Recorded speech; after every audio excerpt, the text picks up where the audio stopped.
me himself. God has a funny way of showing you lessons. Today it's time to stop singing and start swinging. I just need you to know that I see you and I'm proud of you. I need you to remember that you royal and we proud.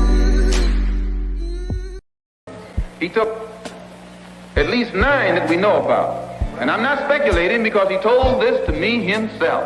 God has a funny way of showing you lessons. Today it's time to stop singing and start swinging. I just need you to know that I see you and I'm proud of you. I need you to remember that you royal and we proud. He took at least 9 that we know about. And I'm not speculating because he told this to me himself. God has a funny way of showing you lessons. Today it's time to stop singing and start swinging. I just need you to know that I see you and I'm proud of you. I need you to remember that you royal and we proud. He took at least 9 that we know about. And I'm not speculating because he told this to me himself. God has a funny way of showing you lessons. Today it's time to stop singing and start swinging. I just need you to know that I see you and I'm proud of you. I need you to remember that you royal and we proud. He took at least 9 that we know about. And I'm not speculating because he told this to me himself. God has a funny way of showing you lessons. Today it's time to stop singing and start swinging. I just need you to know that I see you and I'm proud of you. I need you to remember that you royal and we proud. He took at least 9 that we know about. And I'm not speculating because he told this to me himself. God has a funny way of showing you lessons. Today it's time to stop singing and start swinging. I just need you to know that I see you and I'm proud of you. I need you to remember that you royal and we proud. He took at least 9 that we know about. And I'm not speculating because he told this to me himself. God has a funny way of showing you lessons. Today it's time to stop singing and start swinging. I just need you to know that I see you and I'm proud of you. I need you to remember that you royal and we proud. He took at least 9 that we know about. And I'm not speculating because he told this to me himself. God has a funny way of showing you lessons. Today it's time to stop singing and start swinging. I just need you to know that I see you and I'm proud of you. I need you to remember that you royal and we proud. He took at least 9 that we know about. And I'm not speculating because he told this to me himself. God has a funny way of showing you lessons. Today it's time to stop singing and start swinging. I just need you to know that I see you and I'm proud of you. I need you to remember that you royal and we proud. He took at least 9 that we know about. And I'm not speculating because he told this to me himself. God has a funny way of showing you lessons. Today it's time to stop singing and start swinging. I just just need you to know that I see you and I'm proud of you. I need you to remember that you royal and we proud of you. Anyways, barbershop conversations, man. What up, Southside? JP, Iber J, JQ, K-Dub, Keno. What's up, Mr. Smith? The Bullet, Scotty, Show 2.0. Welcome to the show, man. Yeah, man, that song hard, man. Welcome to the show 2.0, man. Welcome to the show, Bullets. Welcome to the show. Even though we don't support bullets, we support self-defense, but we don't support bullets. We got to clean up our neighborhood, man. I appreciate you guys. And without further ado, Lincoln, Curtis, Gerald, Hawthorne.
Wow, Lincoln, Curtis, Gerald, Hawthorne, everybody.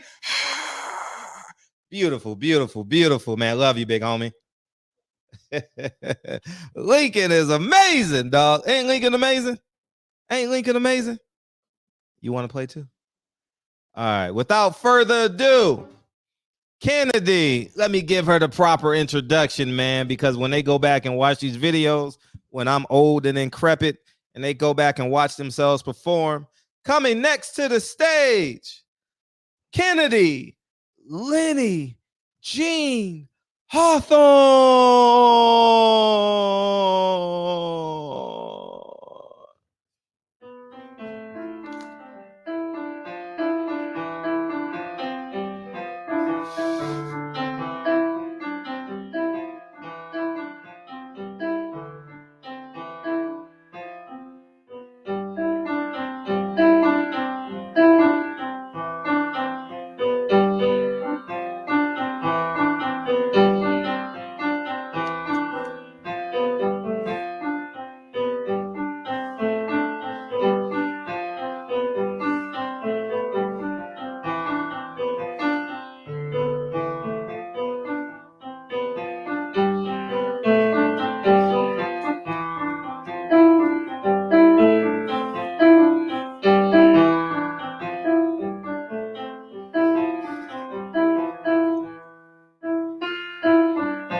Kennedy, Lenny, Jean, Hawthorne. And the crowd goes wild. The crowd goes wild. Make sure we put the piano back together. Appreciate you guys coming through, man. Thank you guys so much, man. God bless you and your kids, young man. God bless you and your kids.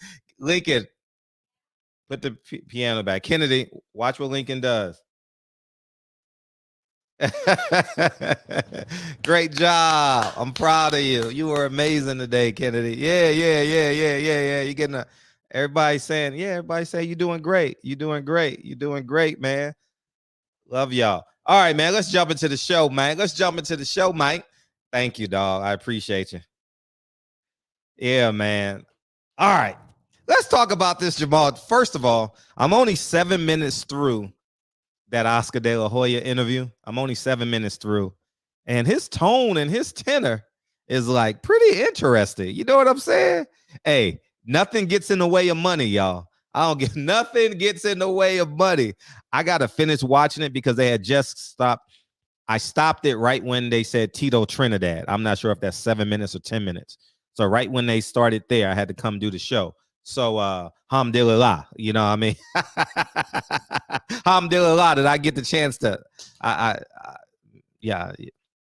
Orthodox Muslims not going to appreciate my humor, so I'll omit that. Your Honor, I'd like to strike that. Motion granted. But the Oscar De La Hoya, but I'm just fascinated with his tenor. I'm fascinated with how poised he is. I'm fascinated with how welcoming he is. But, you know, he still got that remembrance of that cocaine. You know, his mouth is going side to side. Watch it, watch it, watch it, watch it. He's you can tell he has image issues, like body issues. You can tell how he's looking down at himself and he's checking his shirt and making sure he's good. He thinks he's in really good shape right now. You can see the camera angle. You know what I mean? Hey, live your best life, Oscar. You know what I mean? Live your best life. But I'll have a report on that tomorrow night. I wanted to finish it, but it was literally impossible for me to finish. But Jermall Charlo, yo. Jermall Charlo. Jermall freaking Charlo. Jermall, do y'all remember this? Do y'all remember this? Less than a year ago. Do y'all remember this less than a year ago? I'm not going to play the video, but I'm just going to play the title. Right here. Jermall Charlo will never fight. And he said this on my show too. When we interviewed Ronnie Shields, who I absolutely like. I like Ronnie Shields. I think he's a good guy. But y'all remember this? Jermall Charlo will never fight Demetrius Andrade, says Ronnie Shields. Remember that? Boo Boo made a huge mistake. Now, I'm not going to play because everybody done heard it now. If you haven't, it was on his live and everybody pulled it. So you can go everywhere and watch what he did yesterday. But I find it very interesting that he's calling out fighters that are non-PBC fighters. Isn't that interesting? Isn't that interesting when you need a fight, when you need a check to take care of your family, you'll do anything. You'll fight anybody. Oh man, no, we ain't going across. Only time I'm going across the bridge is if it's Mexico. I'm either going to Mexico to eat tacos or I'm not going nowhere at all. I'm staying in Houston or I'm going to eat tacos. That's it. That's the only chance you got me. Outside of that, I'm gonna stay in my motherfucking. He has a beautiful backyard. It looks like a resort. It looks like he's in Mexico. Keep it a buck. You know what I mean?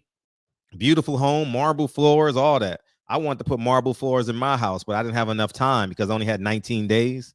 So that wasn't enough time to do the floors and do the paint and all that. But I guess I'll stick with the, wood floors. But anyways, because when you have a mansion, the marble floors,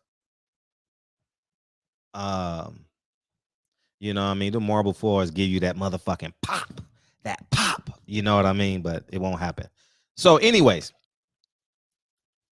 Jermall Charlo said he's willing to fight Demetrius Andrade. Isn't it when you ain't had a check in over a year? Isn't it amazing how you'll just open up the books? Like, it's kind of like the nigga who ain't had pussy in a month. You know what I mean? God, I'm talking too loud. God damn it. Kennedy, Lincoln, are you guys upstairs? Let me make sure they upstairs because I'm about to.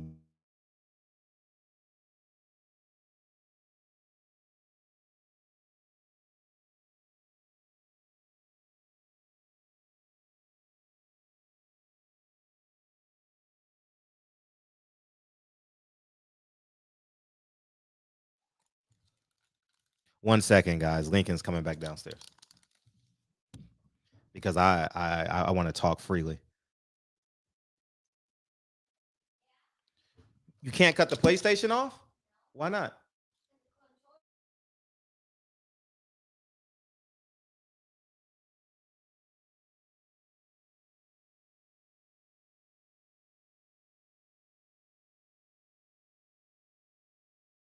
I'll be up there in a second after the show. And no, it is a great fight now. Man, keep going, Eric. Keep going. Get your GED, man. Get your GED. Hold yourself accountable. Ain't nobody gonna save you online. Your pastor ain't gonna save you. That woman you have at home, use that as a source of encouragement. That them kids, if you have at home, use that as, you have it on the charger though, right? So come back down in 15 minutes. All right. So turn the light off, and all that. Use that as a source of inspiration, man. It's just you. It's you versus you, man. You know what I mean? It's you versus you. And the reason why you didn't get your high school diploma, that's motivation now. You know what I mean? That's not a crutch anymore. You know what I mean? That's motivation. That's motivation. You know what I mean? Oh man. Actually, they are black names. They're named after a black man. And fuck your black names. I don't give a fuck about your black names, nigga. Master Yoda. Who the fuck is Master Yoda, nigga? Shit. I ain't got no black rules that I'm gotta listen to. Fuck your black rules. Fuck your pro-blackness. Fuck you. I don't give a fuck. Listen, I'm doing a great job. Y'all should be taking notes. 22 years. 22 years we've been on this train. You know what I mean? Kids and mom live in the same house. It's not even a house anymore. It's a mansion. When they go outside, it's an estate. Big backyard, got a back house, got a pool. You know what I mean? I got running around. I literally can run around. It's like a quarter of a lap. Run around my house 4 times. It's a mile. You know what I mean? Cool shit. You know what I mean? Like, I built this in 22 years. Show me what you're worth, nigga. I don't fuck your last names. First names, last names. But they were inspired by a black man, though. The offensive lineman from the Oakland Raiders, Lincoln Kennedy. I played basketball with him when I was a freshman in college. And so maybe you guys may have this perspective too. I don't know. But I wanted my kids to have androgynous names. I didn't want my kids to walk in the room and have preconceived notions. You know what I mean? Like Tyrone Williams. Or I'm not saying that's a bad name, but if your name is Tyrone Williams, they know who you are coming in, right? Or Miguel Flores. When you say Miguel Flores, they know who you are coming in the room. So I chose Lincoln Hawthorne because I know how people treated me when I said my name was Frederick Hawthorne. And I know how many doors my name got me into. The culture that I create is in my house. It's not outside these doors. I don't live by a culture outside my doors. The culture I create is in my house. And it's a Hawthorne culture. My life isn't governed by a hashtag.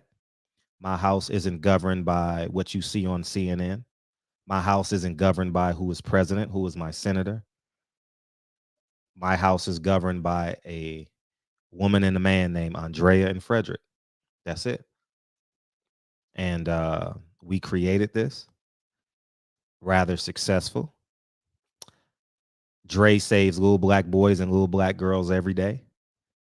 Dre has saved more black people than you, Mr. Yoda.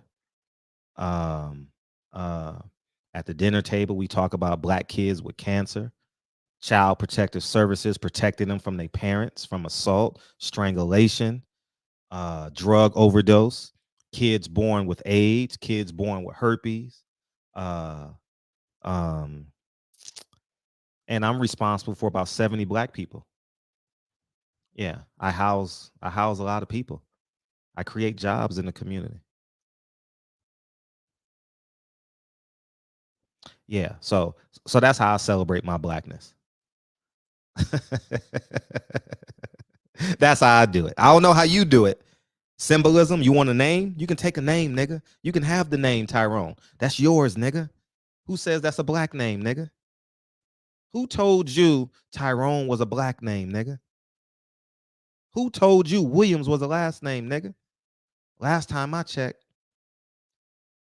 Those are named after white people. No matter what name you come up with, nigga, it's a white name, nigga. The Nation of Islam fooled you, nigga. They tricked you.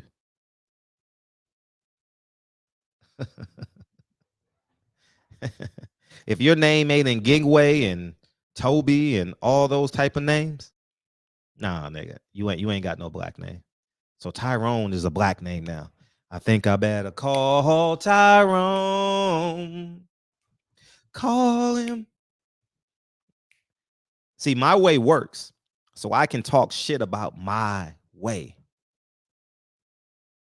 Y'all just saw my kids play on a $30,000 piano. Not that it matters, but the fact that I have a space, the fact that my son has been playing for 3 years, that's the culture I abide by. My son's been playing for 3 years. Y'all saw the first day. 3 years later, look at him. He can do solos. And guess who's going to pay and help produce his first album? Frederick Hawthorne. And what's his last name? Lincoln Hawthorne. My son don't have to go get signed, nigga. Your son, you prepping your son to get signed. I'm not prepping my son to get signed. I'm prepping my son to be the best version of himself.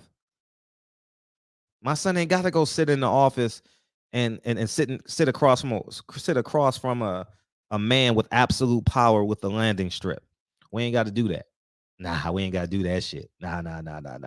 Frederick won't do it. So why the hell if Frederick won't do it, why the hell is Lincoln gonna do it? I teach my kids freedom. You teach your kids to go get money. Nah, freedom, nigga. Freedom. I'm glad we got off to this start, man. Because you know Fred love going off, nigga. Oh, Fred love this shit. I really don't like boxing, especially when it's not a fight that we all can discuss. I like talking about that. I'm glad you made that comment, man. I'm happy.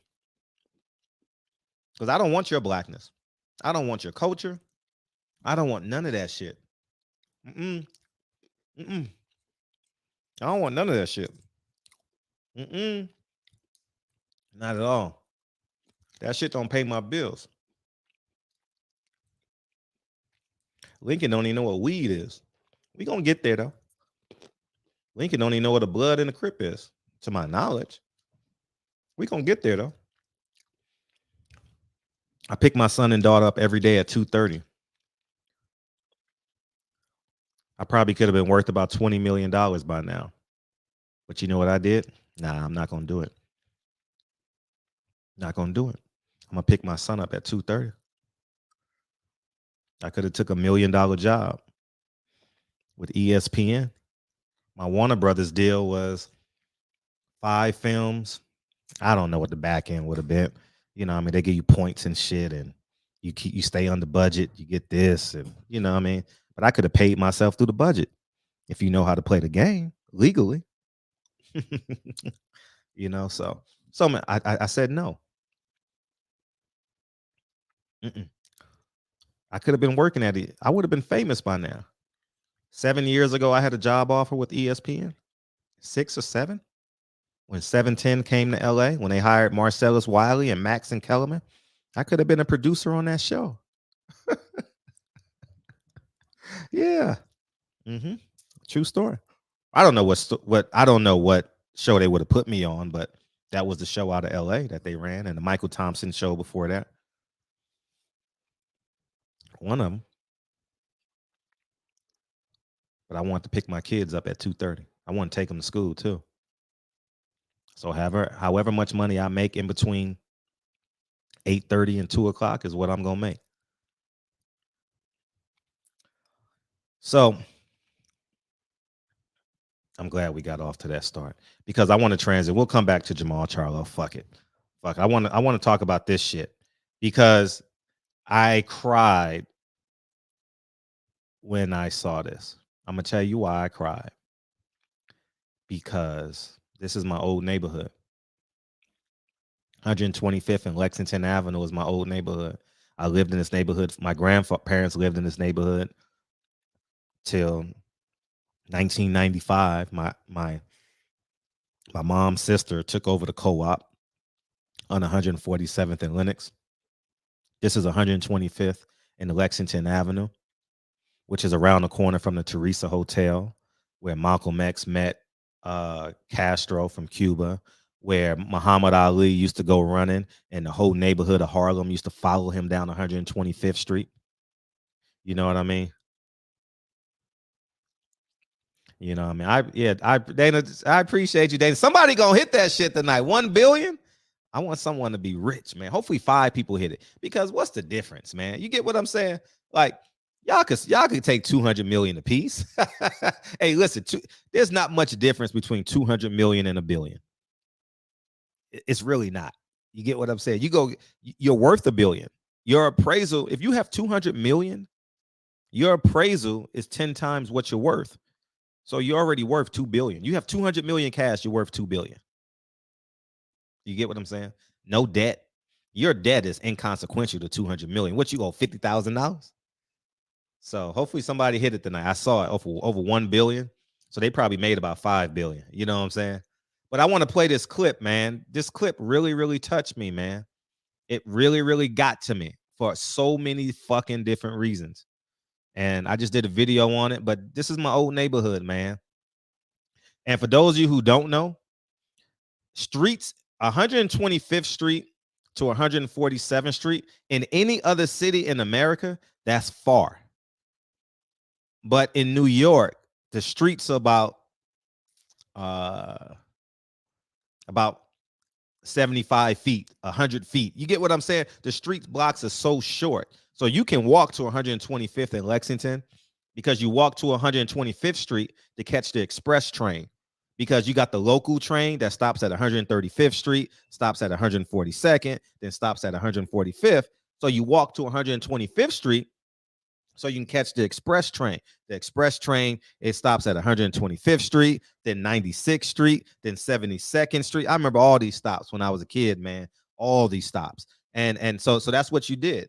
You know, you walk through the neighborhood, you grab your bag of chips, you say what's up to Mr. Jones, you know, Mr. Rogers, Mrs. Williams. How about you see Tyrone robbing somebody? You know what I mean? So all that shit.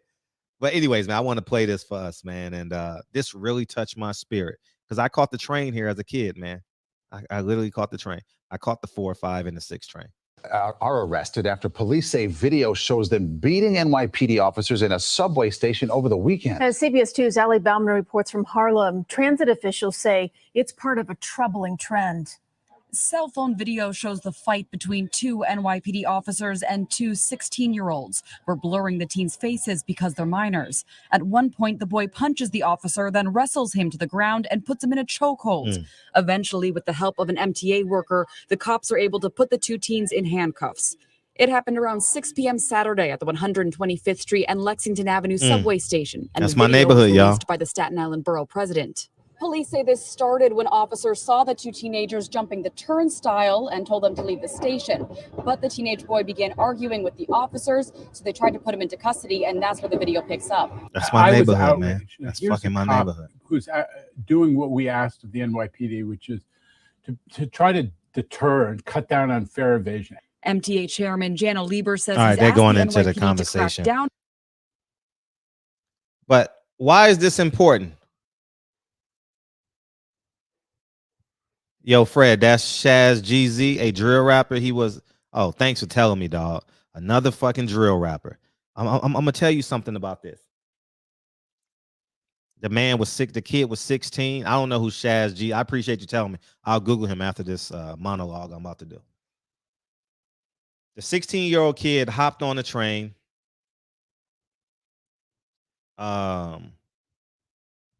Was getting stopped by 2 black police officers, a male and a female. The cop has to do his job, y'all. If you hop a train, they got to come get you. Now, you say, oh, fuck that shit, man. That black boy can do what the fuck he want to do. If he want to hop on a train, he can hop on a train. He committed a crime, right? I hopped on trains before, too. I've never gotten caught. You wait till the train come. You pretend you're busy. We didn't have cell phones then. So you go upstairs. And the moment you hear squeak, squeak, squeak, squeak, squeak, squeak, squeak, squeak, squeak, squeak, you run your ass downstairs, you jump over the motherfucker, and you hop on the train and you pray to God. And you pray to God there's no cop in the train itself. You get what I'm saying? I've done it. I'm telling you. But I've never punched a police officer. But I'm going to tell you this, and I'm 44, so I have a completely different mindset on this shit. The 16-year-old kid hops on the train. The black police officer understands the climate. He fucking 100% understands the climate that we are in 2022. You know how I know? Because he didn't approach that little boy with absolute force. He just wanted to control him, tame him. You know, he's not an animal, but I'm using these words. Well, he is an animal. And then with the abundance of aggression, the 16-year-old kid, he takes control of the interactions, the altercations. You understand what I'm saying?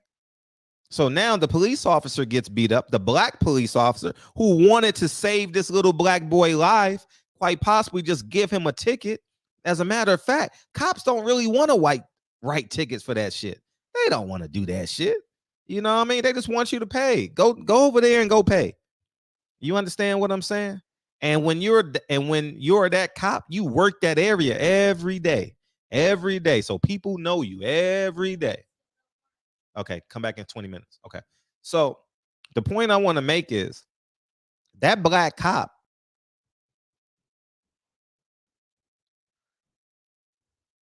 good. I hope they get locked up. That black cop had compassion, had a level of empathy for that black boy and that black girl. Because the black cop had leverage on him. If you guys see the interaction, the black cop had leverage on him, but he didn't throw him. He just wanted to control him, like, calm down. Calm down. Now you're going to get arrested, but I don't want to beat your ass. I don't want to use lethal force. I don't want you bloodied. I don't want to knock your teeth out. I don't want to pull my gun out on you. But this motherfucking little 16-year-old black boy took upon himself to beat up a cop because what?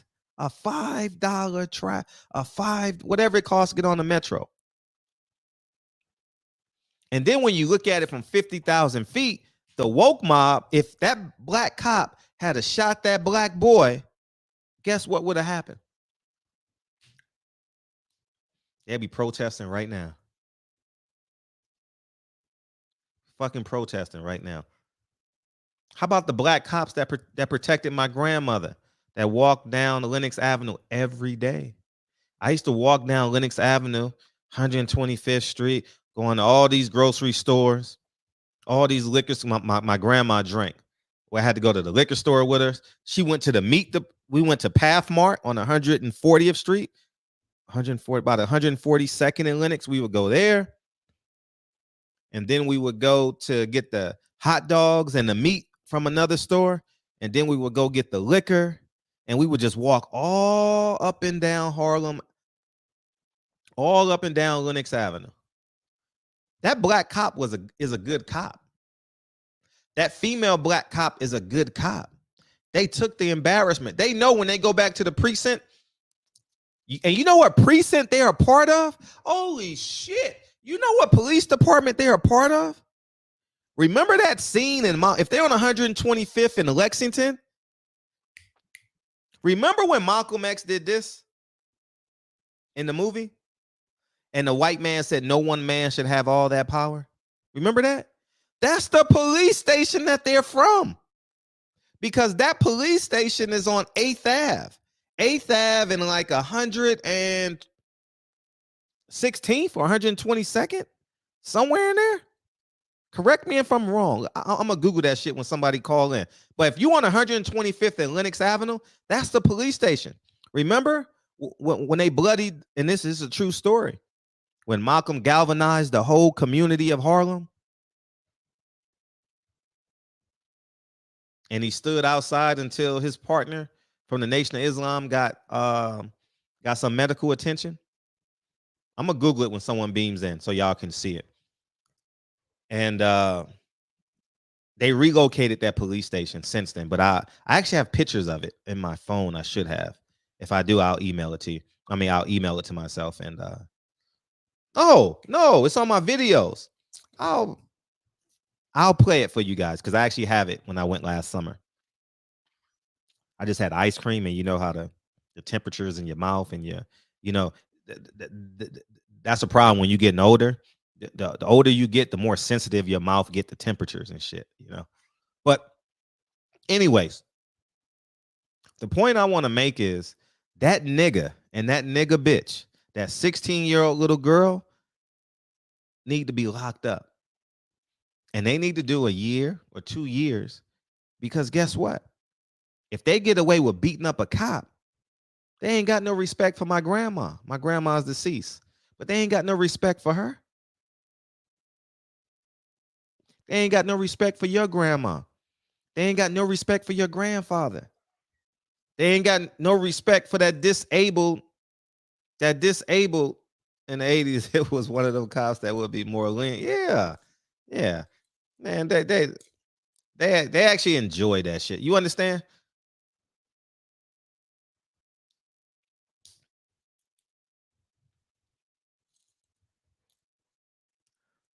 So what we gonna do?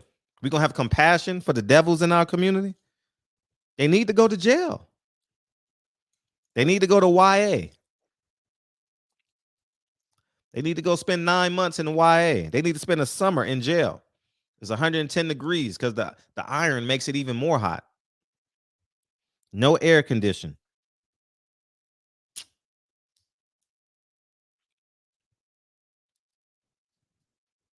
And now you told me he's a drill rapper. It all makes sense now.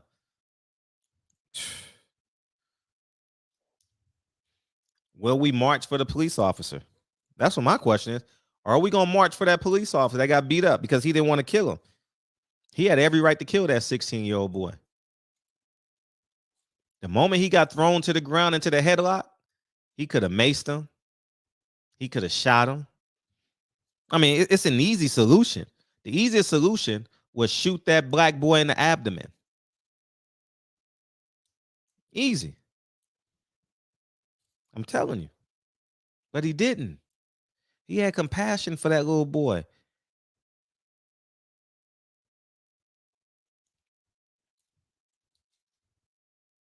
They had compassion. Well, if jail make them worse, jail make them worse. The streets ain't gonna make them better.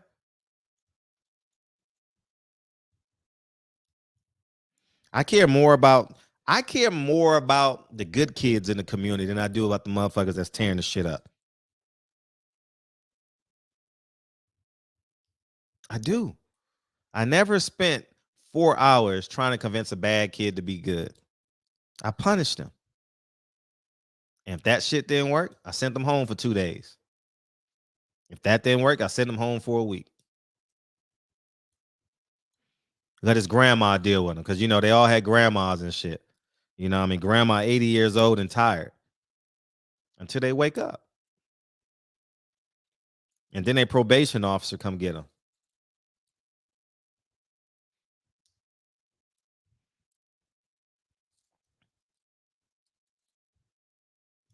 Some people need jail. And that girl and that boy had no respect for authority. You beating up a black cop who actually cares about you. You could tell the black cop cared. He didn't slam him to the ground. He didn't allow himself to get choked out. But by then, the little black boy had created so much inertia and so much energy that he was already behind on the scorecards.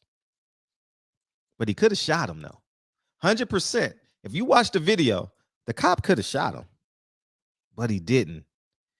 2 reasons he didn't shoot him. Because it was a black boy and the woke mob would have came and got him.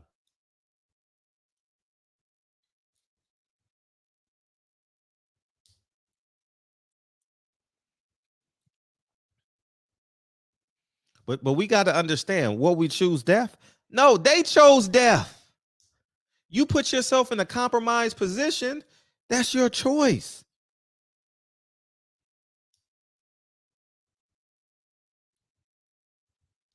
That's the repercussions. You got to respect authority in most cases. I say yes, sir. No, sir. Smile.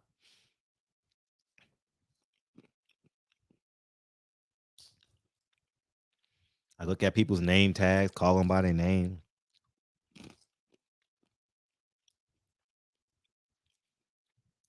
But we don't respect this black cop. Look, let's watch this shit again. We don't respect the black cops. Are arrested after police say video shows them beating NYPD officers in a subway station over the weekend. CBS 2's Sally Bauman reports from Harlem. Transit officials say it's part of a troubling trend. Cell phone video shows the fight between two NYPD Let me pause it here. and two 16. Watch this. See? I need y'all to see something. Look, all he wanted to do was control the situation. He didn't want to hurt the black boy. Watch. Watch. Cell phone video shows the fight between two. That cop could have destroyed that little black boy. Look, and look at the positioning right now. He got him. If he so chooses, he got that 16-year-old boy. But he says, nah, I'm just going to railroad you against the wall, leverage the wall, take control of this situation. But nah.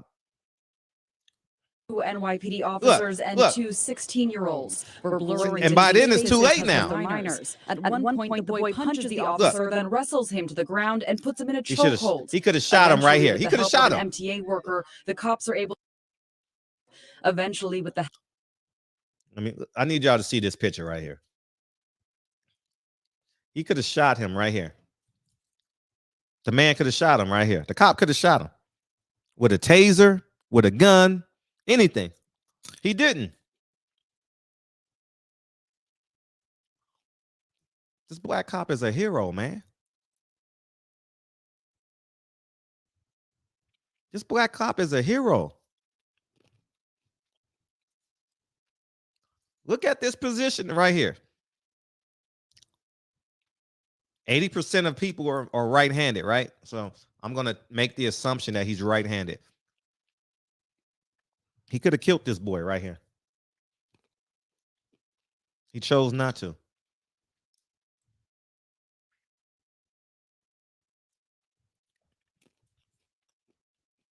Oh, I appreciate you doing the research, Mr. Baker. He could have killed this boy right here. His life is in danger. Look. All cops are bad cops, huh? Champion Heart, you out there? B-man. Matter of fact, I don't want to dominate. I've been talking for 40 minutes. I don't want to dominate this conversation. Y'all B-man.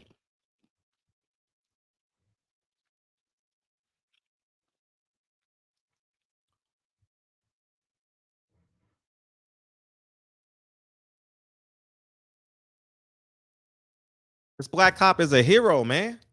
This black cop is a hero. But you know what's going to happen on social media? Y'all going to call him a coward. Y'all going to call this black cop, oh, he got beat up by a 16-year-old. He didn't get beat up. He saved the 16-year-old boy's life. Look at his position. He could have shot the kid.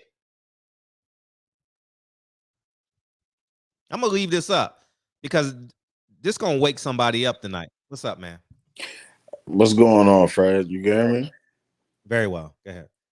Hey, man, I just wanted to let you know that the platform has done a lot. Well, I get you next, 469. Go ahead.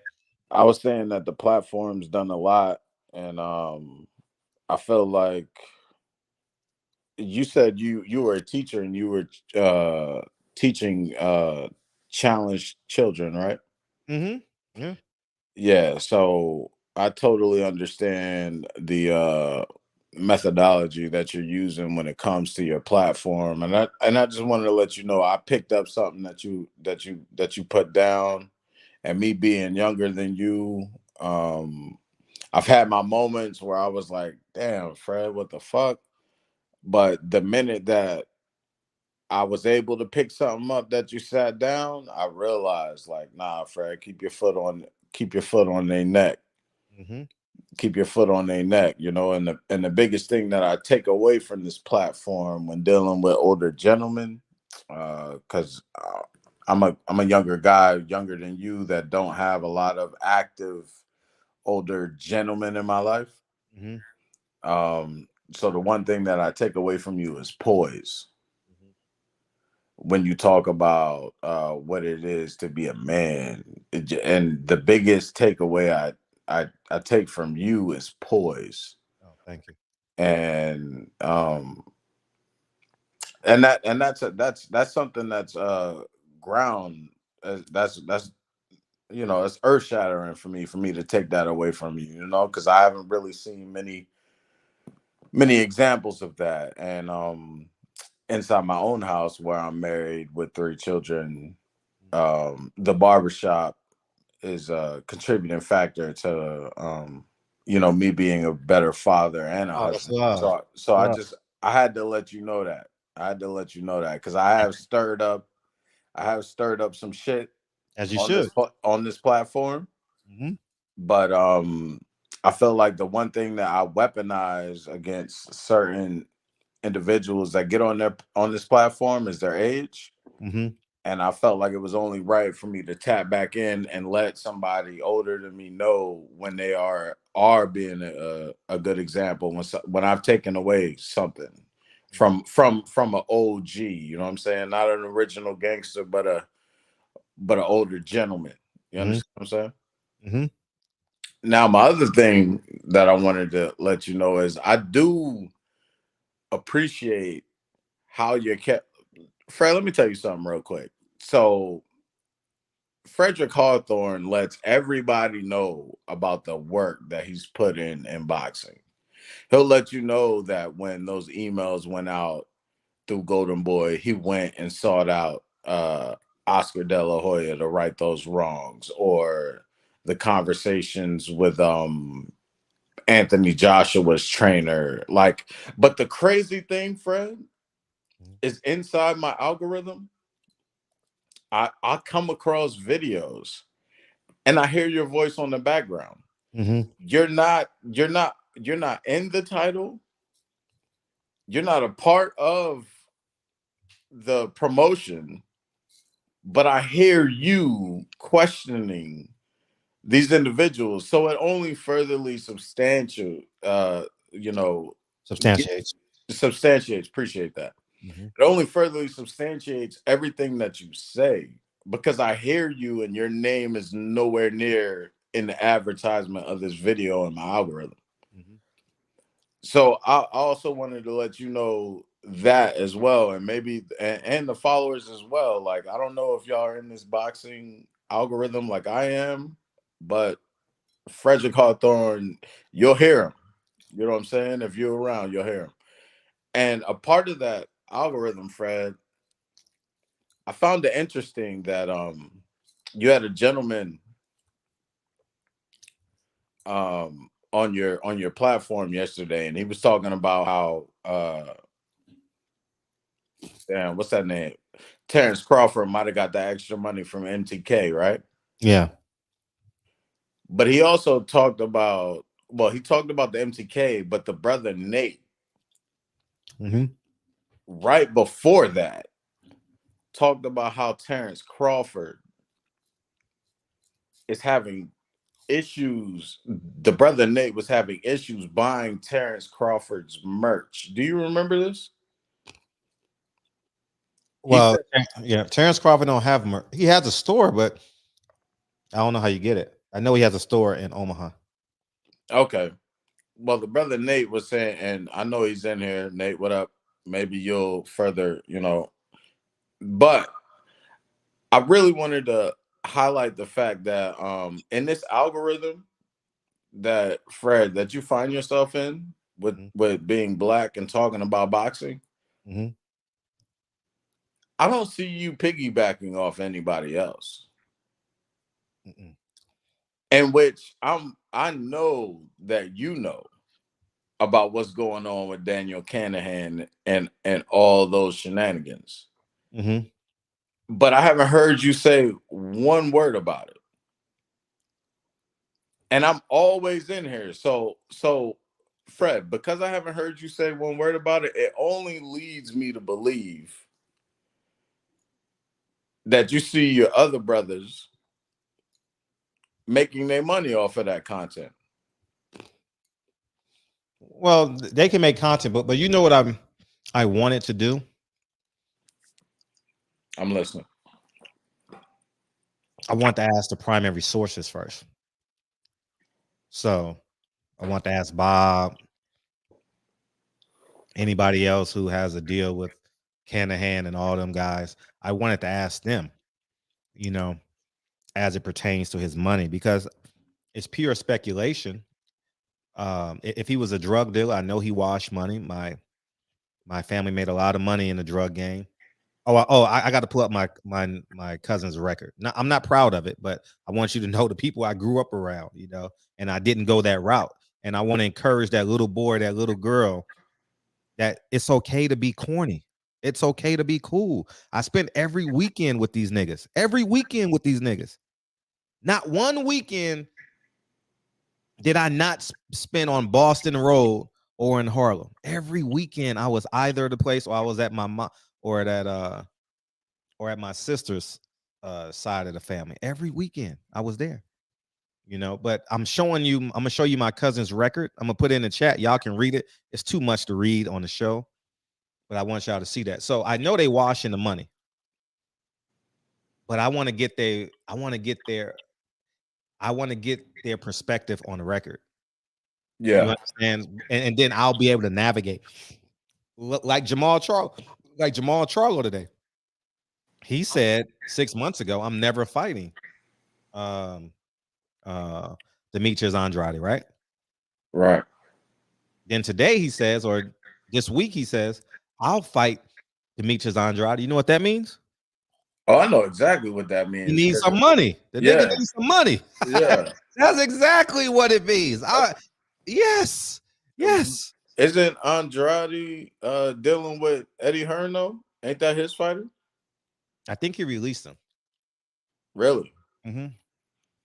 Probably because he couldn't get that Canelo bit. Yeah. What's up, Mr. Bailey? Mm-hmm. So yeah, man. That's so when I get the primary sources, I'm able to understand the storyline. Fred. Yes. Fred, it's gonna be virtually, because just like the brother said that was on the show last night, Fred, ain't nobody playing with you, Fred. Mm. You a whole lot different than a lot of these other platforms that I could plug. And you can. I don't hate nobody. You can. Yeah, I know. I know. But I just ain't. But Fred, you know it, Fred. Yes. You know they come here. You know they know you gonna ask the questions. Mm-hmm. I'm glad Champion Hart is in the building. Mm-hmm. What up, champ? He's coming in after you. Okay. We got me and Mr. Fu. We got some conversations about this. All cops are bad. I'm glad you in here, champ. Well, what's up? I love you though. But what's up, man? Yeah, I just wanted to say, Fred, I believe that where there's smoke, there's fire, and sure. And that was a hair raiser for me when he said he believed MTK might have covered the missing balance. I believe it. I believe it. Oh, I 100% believe it. But I want Bob to say, I don't know. But Fred, you know that's why Bob is not coming around. But that's why he caught COVID and didn't go to Tyson Fury's fight. Exactly. Yeah, I know that. I know you know that, but the problem is, Fred, he know you know that. Yeah. So he not coming over here, Fred. Yeah, Bob answer all my calls. Me and Bob are cool. Oh, I'll call him right now. He'll pick up 100%. So let me ask you this then, because I understand you want to get information from the primary source. The game is off. All right. So say it again. Yeah. So let me ask you this. I understand you want to get information from the primary source before you, you much rather get the primary source here and break ground after. But seeing as how there is no primary source here, your hunch. I told you my hunch. Enough said. I just did. I said I believe it. Yeah, enough said. Well, but in the back end, then that definitely means we're not getting that fight. Well, only God knows, because Terrence Crawford may have been interviewed already, may be cleared by the FBI, excuse me, by the DOJ. And maybe he is. I'm not saying Terrence Crawford did anything wrong. Maybe he is. But the point Somebody should ask him. Somebody should ask him. Terrence Crawford walks the other direction when he sees me. Not out of fear. Not out of fear. But he don't talk. He don't fuck with me. I mean, he might even walk through me. You know, Terrence Crawford ain't no bitch now. I'm not calling by no means. But what I'm saying is, he don't fuck with me. Somebody else need to ask him those questions. Have you been interviewed by the DOJ? It's a fair question. Jamel Herring, have you been interviewed by the DOJ? Bomac, have you been interviewed by the DOJ as it pertains to Daniel Canahan? I would ask. Fred, I believe they know you would ask too, and that's the whole thing. You know what I mean? They avoiding people. You know, people get their PR teams to come through and try to filter through the questions beforehand. You know, the script. I won't be out there no time soon, so they're safe. But yeah, Fred, I just wanted to let you know, man, that the show is powerful, and you are reaching. You are doing what you're intending to do. Oh, thank you. I just needed to let you know that for sure. And that's the goal. I know, I can see it. You know what I mean? And I want to let you know I appreciate you. And keep your foot on these niggas' necks, as Kyle said. I will. All right, brother. I'll be back. All right, appreciate you, big dog. Champion Heart and Mr. Fuller. I want y'all to look at this. All right, go ahead. Who wants to go first? What's going on, brother? How you doing, man? All cops are bad cops. Okay, I'm looking at this this video that you put up, and I'm looking at this brother with showing great restraint for not doing what he could have done. You know, with this kid, he could have really harmed him, but he chose not to. He probably has sons himself, so I can understand his restraint for this. But it still doesn't negate the fact that police patrols were started by slave patrols. It doesn't negate the fact that in 2008, the FBI submitted a report stating that all police departments are riddled with white supremacist groups. So it doesn't negate any of that in this situation. We have we had Sergeant Dorsey on the show, and she was saying that we should get involved, you know, to on these forces. Well, you see what happened to our brother. What's his name? Darden. See what happened to our brother Darden when he got on the force, and he was exposed to all of these things that these race soldiers were doing, and he was reporting them and trying to stop what was going on, and you see they killed him. So that's my point. Maybe I should have said that there are maybe a handful as opposed to all. The thing is that I'm 57 years old. I've never met these good cops that you referred to. You know, there was no good cop around when this police officer told me, "Nigga, get off my car." You see what I'm saying? So, but in this case, you know, I see exactly what you're saying. Like I said, this brother probably has sons himself, so I understand his restraint. You want to respond on that, brother? You want me to respond? Or you want Mr. Fuller to go? I want to hear his. I want to hear his take. Hey, Champion Hart, how you doing? Excuse me. How you doing, Champion Hart? How you doing, sir? My brother, how you doing, man? Oh man, I cannot complain. Fred, appreciate you letting me on one more night, bro. And you know what I wanted to start off to say is that Fred, your story is really encouraging, man. When you tell your story about your successes, That's really encouraging. Thanks for sharing that with us. And I think first and foremost, what this brother did, the police officer did. He's a hero, man. Yeah, he's a hero because, and he's a man that loves himself and he loves those who look like him. Right. And that's the reason why he did not take that young man's life. But what I'm going to say is that young man and the young woman that was involved, they should be punished, but it should be punishment with the intent to reform, not to destroy. Right? Can't throw the baby out with the bathwater. Here's what I'm saying. When we talk about, Fred, your success and my minimal amount of success financially, it dwarfs next to yours. Champion Hart's success, we all stand on someone's shoulders. I agree. We all stand on someone's shoulders. This young man and this young lady, they may not have had shoulders to stand on.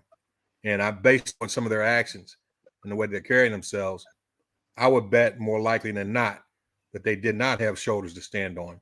And so we have to, first of all, be humble enough to know that any level of success that we have in life is because someone was there for us to stand on their shoulders and show us the way. I know, Fred, you talk about your grandfather a lot. You talked about him a few times with the businesses that he owned in the back east. I'm sure you saw that, and that's what gave you the hope and the vision for your future. Huh? Sure. Okay, so that's what I'm saying. So we have to empathize with their situation, understand that they are wrong, but they're young, and a lot of what they've done is unacceptable, and they should be punished, but not with the intention to destroy them, but the intention to reform them. And that's my take on that. Yeah, I agree with you in terms of reform, because I don't want a worse guy coming out of prison. You understand what I'm saying? My nephew gets out in March, or no, the fall of this year or something. I don't know, somewhere in there. He gets out this year. He's been in for 7 or 8 years, and I did everything I could for my nephew, but he needed prison. You understand what I'm saying? And I can't sit here. I have a handful of cousins that are out. My cousin Carlton, who's in jail for murder, multiple people. He's some of the cousins that I speak of. Now he has a job, has a girlfriend, and he's living a life. He's living a prosperous life. So I understand Malcolm X, 7 years in jail. I understand that.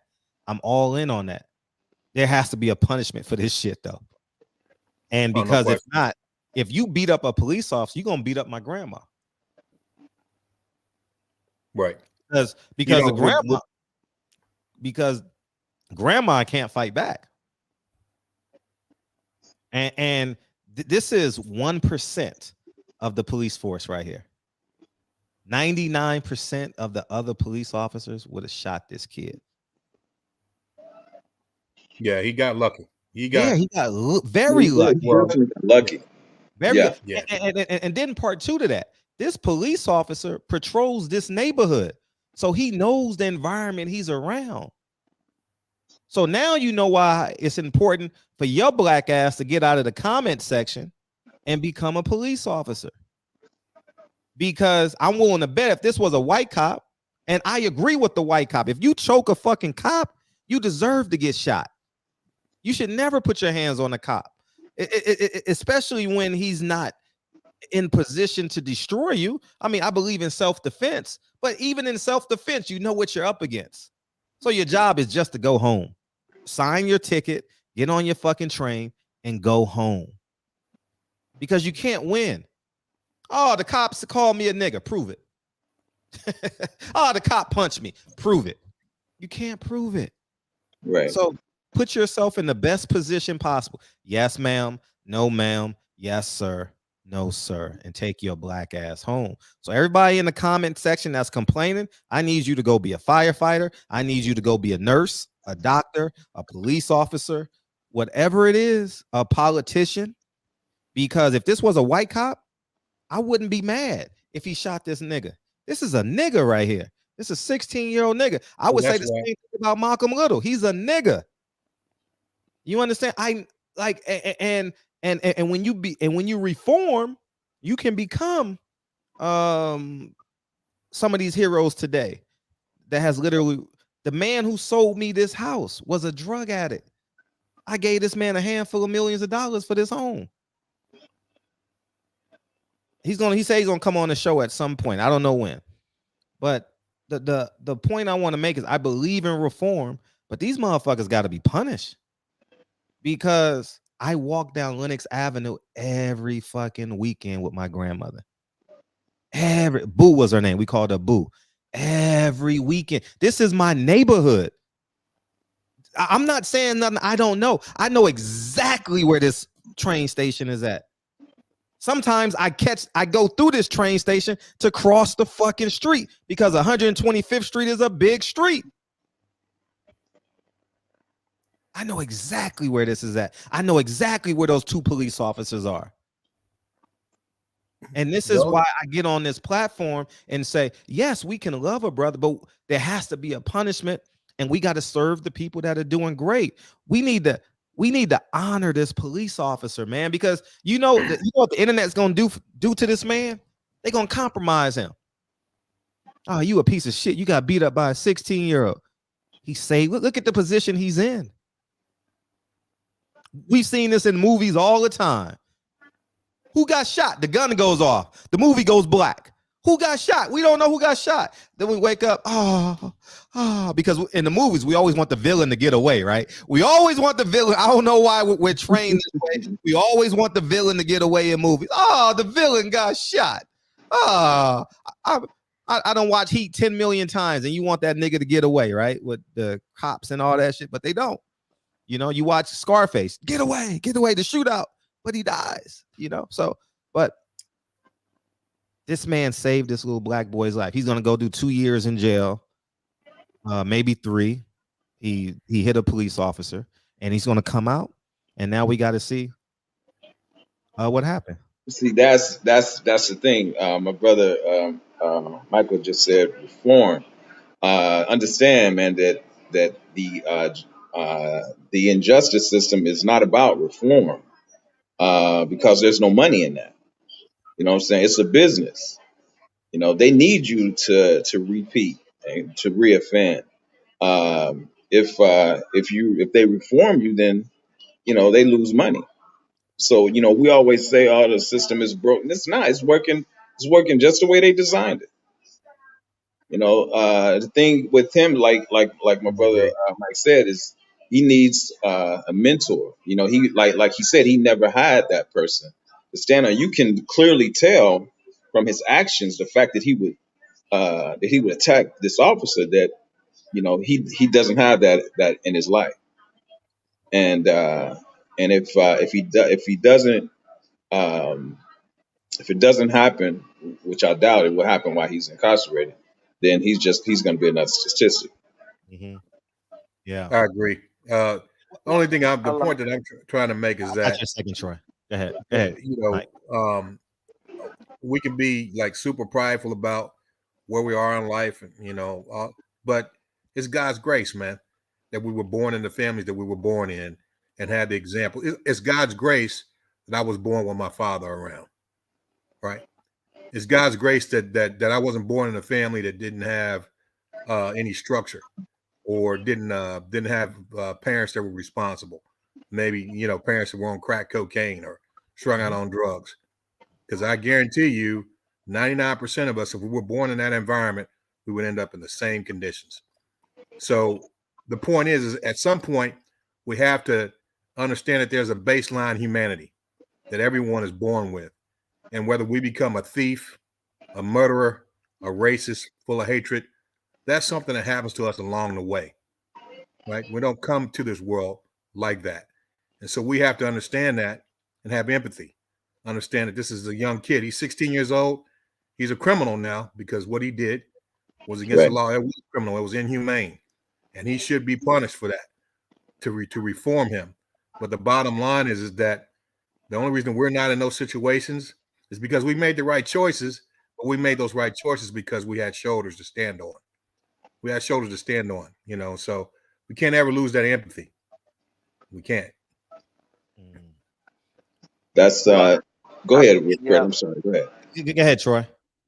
Hello. Yeah, I feel like if we lose empathy for this guy, then we should have lost empathy for Malcolm X. 'Cause Malcolm X used to be robbing niggas. They said I'm listening to this article right here. They said in Boston, in New York, they said he used to rob stores. He stole his sister's coat, sold it. They said he burglarized like a lot of people. And this was well, like if that's by that logic, then Malcolm X, you should have lost hope for him. Then we would have never had the greatest leader of all time. And I feel like he started. They said he started at 9 years old, like robbing people and stuff like that. And I feel like it's I think it's a double standard because you look at Jim Brown. Jim Brown. Jim Brown used to be a bad dude too, beating women and robbing dudes back in the day. But he became a great man. So I feel like why do this generation of black men get judged more than back then? Those guys, if we would have said, if let's just say if a police officer would have shot Malcolm X coming out of the house, then by your logic with this guy, then we wouldn't have had Malcolm X. And remember you was taking up for Broner. Broner was robbing niggas too. Like, you get what I'm saying? So how come this guy don't get that pass? No, that don't make no sense. I don't give a fuck. I don't give a fuck. And the point I want to make is we can't have sympathy. This motherfucker deserves jail time. Oh, no question. He do. I'm just saying. Why did Malcolm X get sympathy? Right? He became the best. Can I respond to you? One of the best leaders ever. He had sympathy because somebody loved him. Can I respond to you? Can I respond to you? Martin Luther King almost committed suicide back in the day. But the love of God that his mom put on him, he called on the name of Jesus, man. Like that's all it is, And he didn't believe in his own understanding. You know what I'm saying? He didn't believe in his own understanding. And I don't think it's right to compare.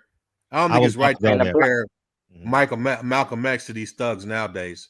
The way that our but no, they said right here he was robbing, gambling, prostituting, drug Troy, dealing. let some people respond. He was doing all that. He was doing all. But come on, there you go, Troy. Let someone respond. You go ahead, respond, man. You got to wait, Troy.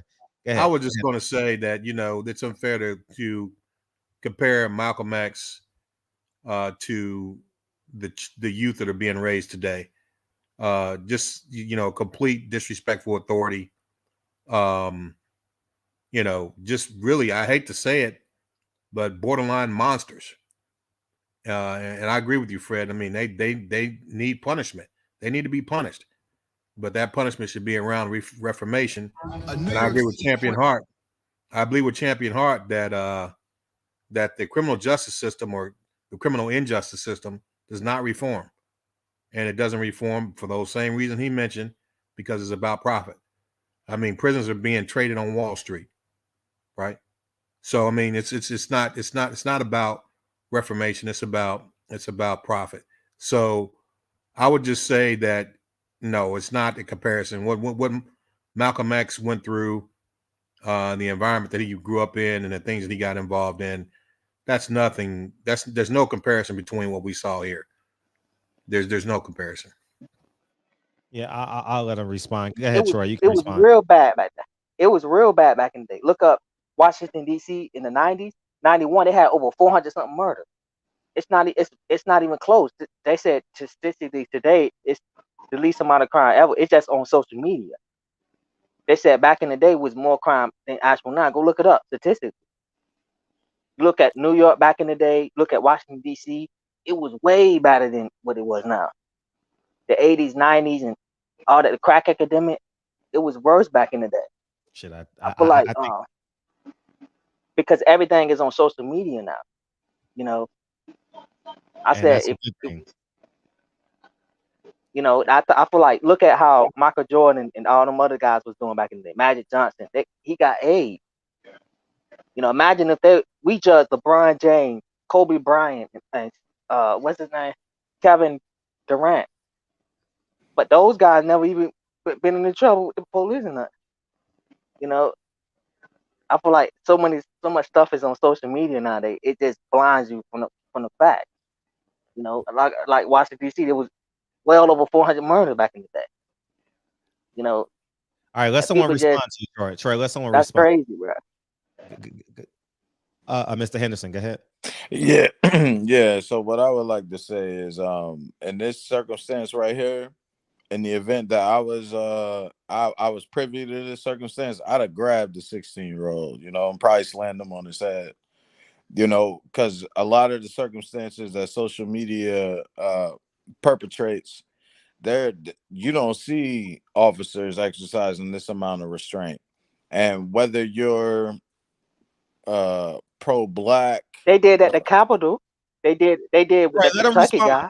Right, let him Kentucky guy respond. killed 3 police. Nigga, will you let him and respond? Got out. Let my man respond, man. Go ahead.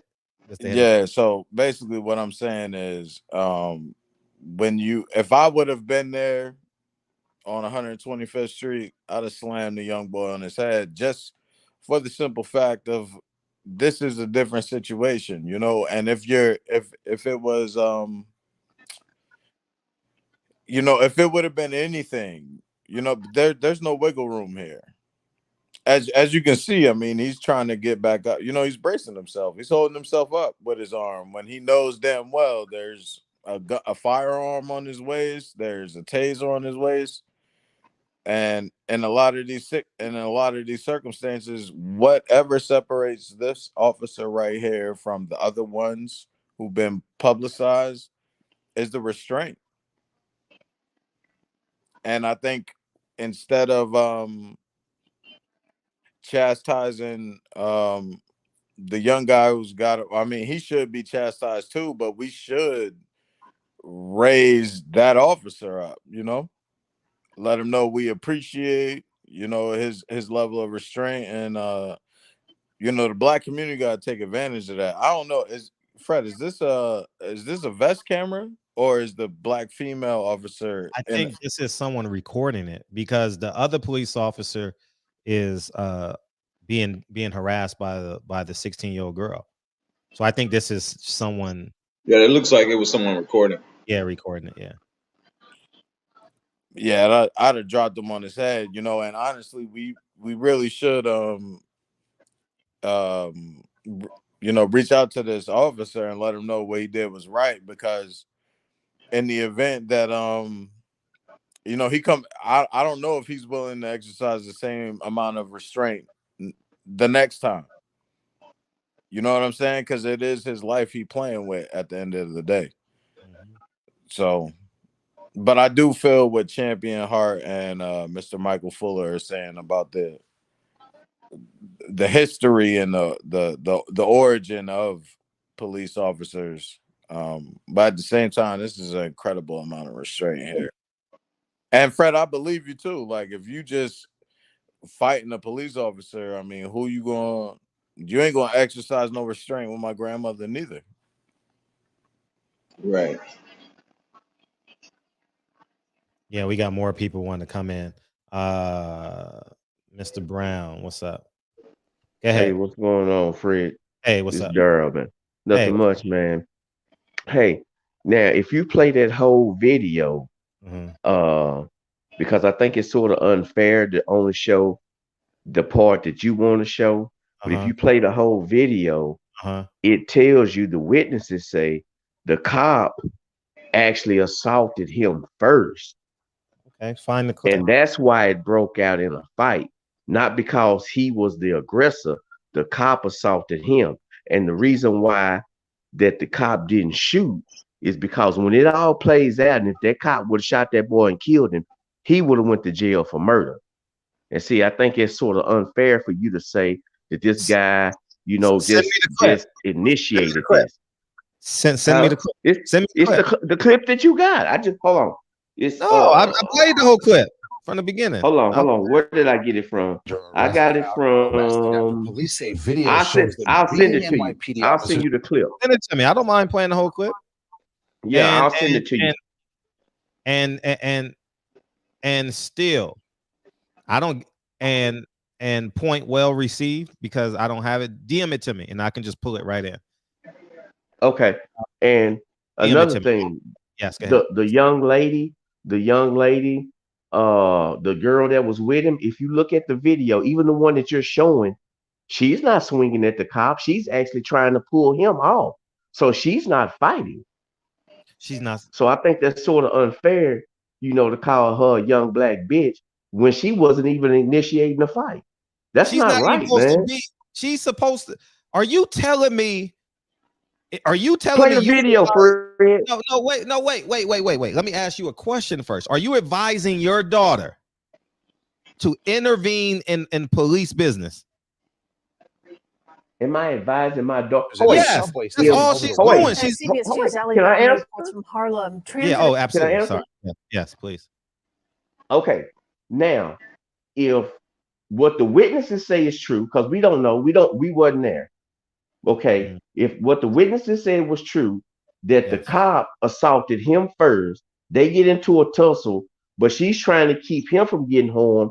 What's wrong with her grabbing him, trying to pull him apart? What's wrong with that? Everything. What's wrong with that? Is it wrong because she's black? No, we're not playing victim. No, nigga. We ain't. I'm not saying victim, but you called her. You called her. She is a nigga, bitch. You know why? You know why? She was fighting. That's what you said. Yeah, she's wrong because she's not supposed to. You said that she was fighting. That's what you said. I'll play it. I'll play the clip, man. The clip answers your question, dog. The clip. I'm not gonna play this victim role. Oh, black people are the. I didn't ever say she was a victim. You said that she was fighting, and I corrected you. But the clip is no. Watch it, man. Watch it. And this is the problem. Look, why is she pulling them away? Yeah, look at her. Look at her. Blurring the teens' faces because they're minors. At one point, the boy is that a punches punch? the No, she's not. and wrestles him to the man, ground. Listen, man, you need to. Man, No, don't embarrass not. yourself tonight. Don't embarrass yourself. Don't embarrass yourself. The video I is think you're embarrassing yourself. At one point, the boy punches the officer. See, here's the problem. Here's the problem. No, don't. You're playing legal when I am legal. I look at this. I'm a paralegal. I see this all the time. I don't give a fuck if you're a paralegal. I'm judging what I see. She is not fighting. And two 16-year-olds. But you're not seeing it correct. Listen to what I'm saying. She's. That's not you can see her grabbing him, pulling him. She didn't make no punch. She didn't swing. Okay. Because there's a woman officer behind the officer that's getting hit. Why, if she was swinging, she would have came around towards the young lady. She never did. There we go. I mean, and hence why you do see two officers there, right? So there's a longer video that starts before the whole interaction. Send it to me. Send it to me. I'll gladly play it. I want to see that. I like to see that. Please send it to me. Please send it to me. And I'm gonna tell you one thing: when you break the law, a cop has every right to intervene. Period. Okay. Now you say when you break the law. That is correct. When you break the law. But there are laws for police officers too. So they're not always right. Nah, so you playing the victim. So I ain't got if it comes out, wait, let me ask you this. If it comes out that this police officer assaulted this young boy, are you willing to apologize? I'm talking about what I see. Nigga, I'm not talking about, I don't give a fuck if he come off innocent, guilty. I'm judging off what I see. I don't need a judge for this shit. I don't need a judge. Because you need a judge. Could what you see be wrong? Could what you see be wrong? Yes or no? Say it again, please. Fred, whatever he's saying, I just sent you the full video. Okay. Anything he's saying makes no sense. Like, okay, good. He's lost. Did you DM it to me? Did you DM it to me? I sent it to you on Instagram. This guy is lost. Okay. So clearly, wait. So you didn't hear the black guy said that the police officer assaulted him. You didn't hear that. Seymour, they jumped over the train. That's not what I asked you. I said, did you not hear the witness say the police officer assaulted the boy? Did you not hear that? Seymour, I don't know what CNN answer the question, brother. Just get your eyes open and watch the video. Listen, you gonna answer the question? Are you there? It's a yes or no question. Are you there? So what witness are you talking about? Are you there? So you don't even know what witness But you're what talking about. You're just listening. You're just talking. They jumped the What the gun. cop is saying and what the witness is saying can be whatever they said because you weren't there. So how do you know what people are saying? You're just taking what anyone said by facts.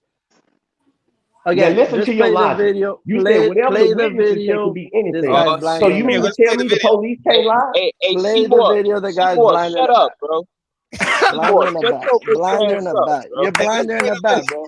You Hey, say you know you're what? right. Hey, You know Seymour, what? all I Hold can say is, bro, you do wait. work for the law. You work in New York, the shittiest service in This is the Seymour, let's problem. go one at This a is the time. problem with niggas like you. Now, Seymour, Let him talk. Let him talk, man. But if you ever seen me, you wouldn't say that. Talk. You can do Seymour. y'all do all this stuff over the internet, but when you walk up to a punk, you won't say that.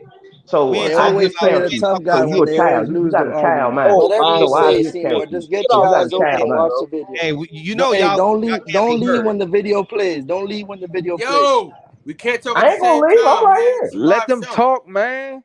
All right, here, let's go. Let's play what he sent to me. And if you have something else, please send it to me. But I saw this video too without the thing, but here we go. Yeah, I want to see that. Look at this shit. Look, I don't give a fuck what you say. That cop don't want to hurt that black kid. That cop don't want to hurt that black kid, man. Look, he's right-handed. Look, he's right-handed. Boom. Stop right here. The cop can kill him right here. What the fuck are you talking about? See, this Play is the the problem. video. I mean, play the audio, bro. Be fair. Play the audio with the witnesses. Play the audio. Be fair. Nigga, I'm watching the fucking video. What the fuck you mean? I started from the beginning. We ain't got time for. See, you're not being truthful. You're not being truthful. See, and that's the problem with you. Nigga, you gotta shut up. Truthful. Get the fuck on. Listen. No, I want him to stay on, but you if you can't talk, if you can't have a conversation, I gotta put you in the background. It's really, really simple, y'all. This cop saved this 16-year-old boy's life, man. And we gonna act like because now it's black people versus the police. Now it's black people versus the police, right? This shit is sick. Hey Fred, tell the asses that that's push for that. Where they trying to get rid of police officers, right? I think there's a push to just get rid of them. No more cops and let everyone defend for themselves. Let's see what happens. Because a lot of these motherfuckers, they ain't got the infrastructure. They ain't got no coordination. They ain't got no understanding of the law. They ain't got no fucking weapons. They got no idea of self-defense. They have no understanding of none of that shit. And let's see how far they go within the 365 days in a year and see what happens. I'm not saying put everything on the law, of course, but let's just see what happens. How many people start complaining about, oh, we need some police in our communities? I want to hear that. I want to see. That should be pushed. Let's have an experiment. Let's see what happens. No, not only that. No, we do. Get rid of cops. Let's get rid of them. They're bad. Let's get rid of them. All their ass is bad. The good cops don't do shit against the bad cops. That's the truth. They don't stand up for against the bad cops. They let that shit happen. They just sit there. So let's get rid of them. Let's go back in the day when the police was your community. And when there's a crime, the first person to call accountable. Everybody's accountable.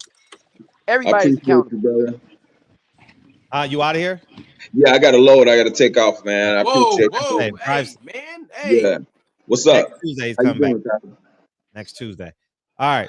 Yeah, hey, Fred. That's 2 days. Hey, that's 2 days in a row. No. I was gonna send video. Man, don't tell me what you gonna do, man. No. Listen, look what I'm saying. We got you, man. We good. You sound like a brother at a child support hearing, man. All these damn excuses. What you about to do? What you was gonna do? No, I have the video, but don't worry about it. You know what I'm saying? You too goddamn much. Hey, Champion Heart. Umbrella. Hey, let me say something to Champion Heart. Let me say something to What's Champ. up, brother? Hey, Champ, man. I just want to say shout out. I know I made a comment on your video. I just want to say something, and like you can hear me. Hey, shout out to you for that. Inspire me to make some the stuffed bell peppers. I did that for my significant other, and she loved it. We loved that shit. Was real good. So shout out to you, man. That was very good, man. Clap it up. Hey, that's what I'm doing it for, man. I'm glad that worked out for you, brother. Hang in there, Seymour. I know you biting at the bit. We're gonna let him because you Use shut your up, hands Seymour. and clap for my boy Champion Heart right now. All right. Definitely, Man, we man. I gotta start, appreciate man. that, brother. Good, man. All right, cool. That's good. We're coming back. No I'm shit, a roll, man. I'm gonna call you. All right, I gotta Hey, get your roll. ass out of here, Champion Heart. And go get that goddamn load. All right. Anybody else want to respond before I bring Seymour in? Anybody else want to respond before Real you go? quick. Go ahead. Well, Yeah, kick do we Seymour know off, what was man. the That dude's scenario? a liar. Do we know like what happened? Like why this took place? Like They why jumped the turnstile. he just started fighting the cop? They jumped the turnstile, and the cop was going to enforce the law. He just started swinging on the cop. Yeah, who touched who first? That's what matters. Who touched who No, first? the cop. No. The cop is enforcing the law. So he touched the boy first. He can. It doesn't matter. The kid jumped the turnstile. The kid jumped the turnstile. Now, is he a police or he's like? No, he's a police officer. See, the funny thing about that, a lot of people don't know the law. Like the kid don't even know the fucking law. That's why parents need to teach the kids the law. Like, look, first of all, as soon as the cop come and approach you, he's supposed to ask, am I being arrested? And if the cop says no, you're not, then he can actually walk off on his ass. Man, Now, come on, man. Y'all playing this semantic shit. No, can we just talk about what we see? What we looking at? Oh, now next we're gonna go to I'm a sovereign citizen. Oh, I'm a sovereign citizen. Nah, can we just focus on what we see?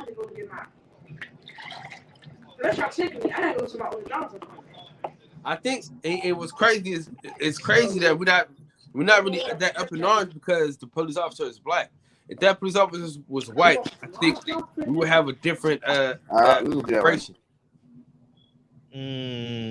I wouldn't, because I know if this 16-year-old boy would have got away, somebody's grandma's getting robbed.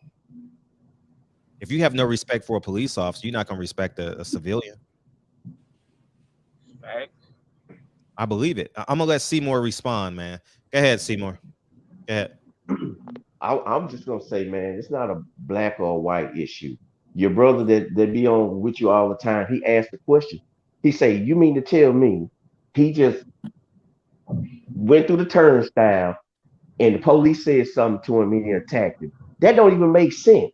So something had to take place before this actually happened. So if you got a witness saying that the cop came up to him aggressively and actually assaulted him first, then it only makes sense that the young man would be defending himself.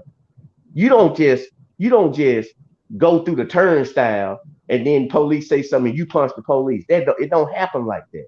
I've been to New York as a Texan and actually went through the wrong way and had the police come up to me and he said, well, hey man, you know what you're doing? Once he heard my accent, he knew I wasn't from there. So I said, hey, I apologize, and I went on my way. You see what I'm saying? So it doesn't happen like that. And you can't go by what you see, because they're only giving you portions of what they want you to see.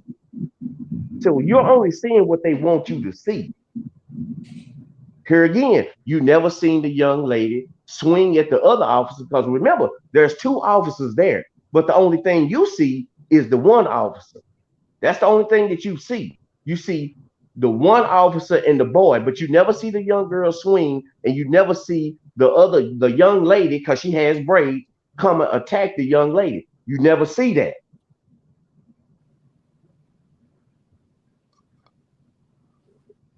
Hannibal, you want to respond to him, Hannibal? I know you. And this kid is 16 years old. I mean, hey, just continue to be a pro-black, bro.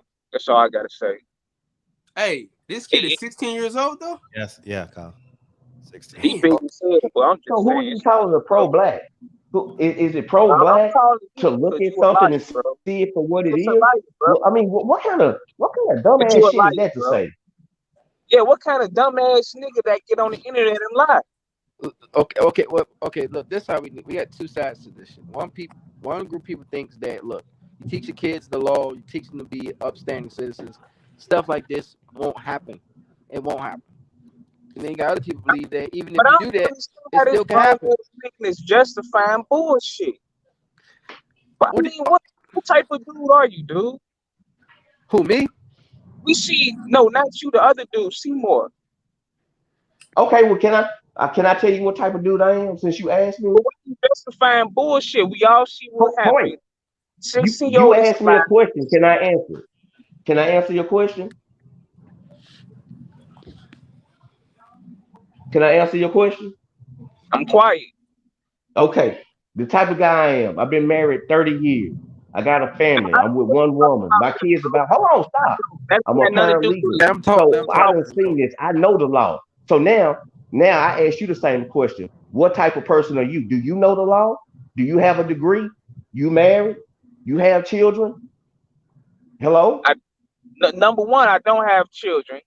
Well, So you shut got your me fucking mouth then, nigga, because you don't know shit. I don't have a goddamn degree in law, and I don't give a fuck. That ain't got shit to do Shut with your dumb ass Jason. mouth. So you talking from ignorance because you don't know shit. You don't know shit, and that's what's wrong with you niggas now. You quick to talk about shit that you don't know nothing about. Shut your fucking mouth and just enjoy the show, nigga.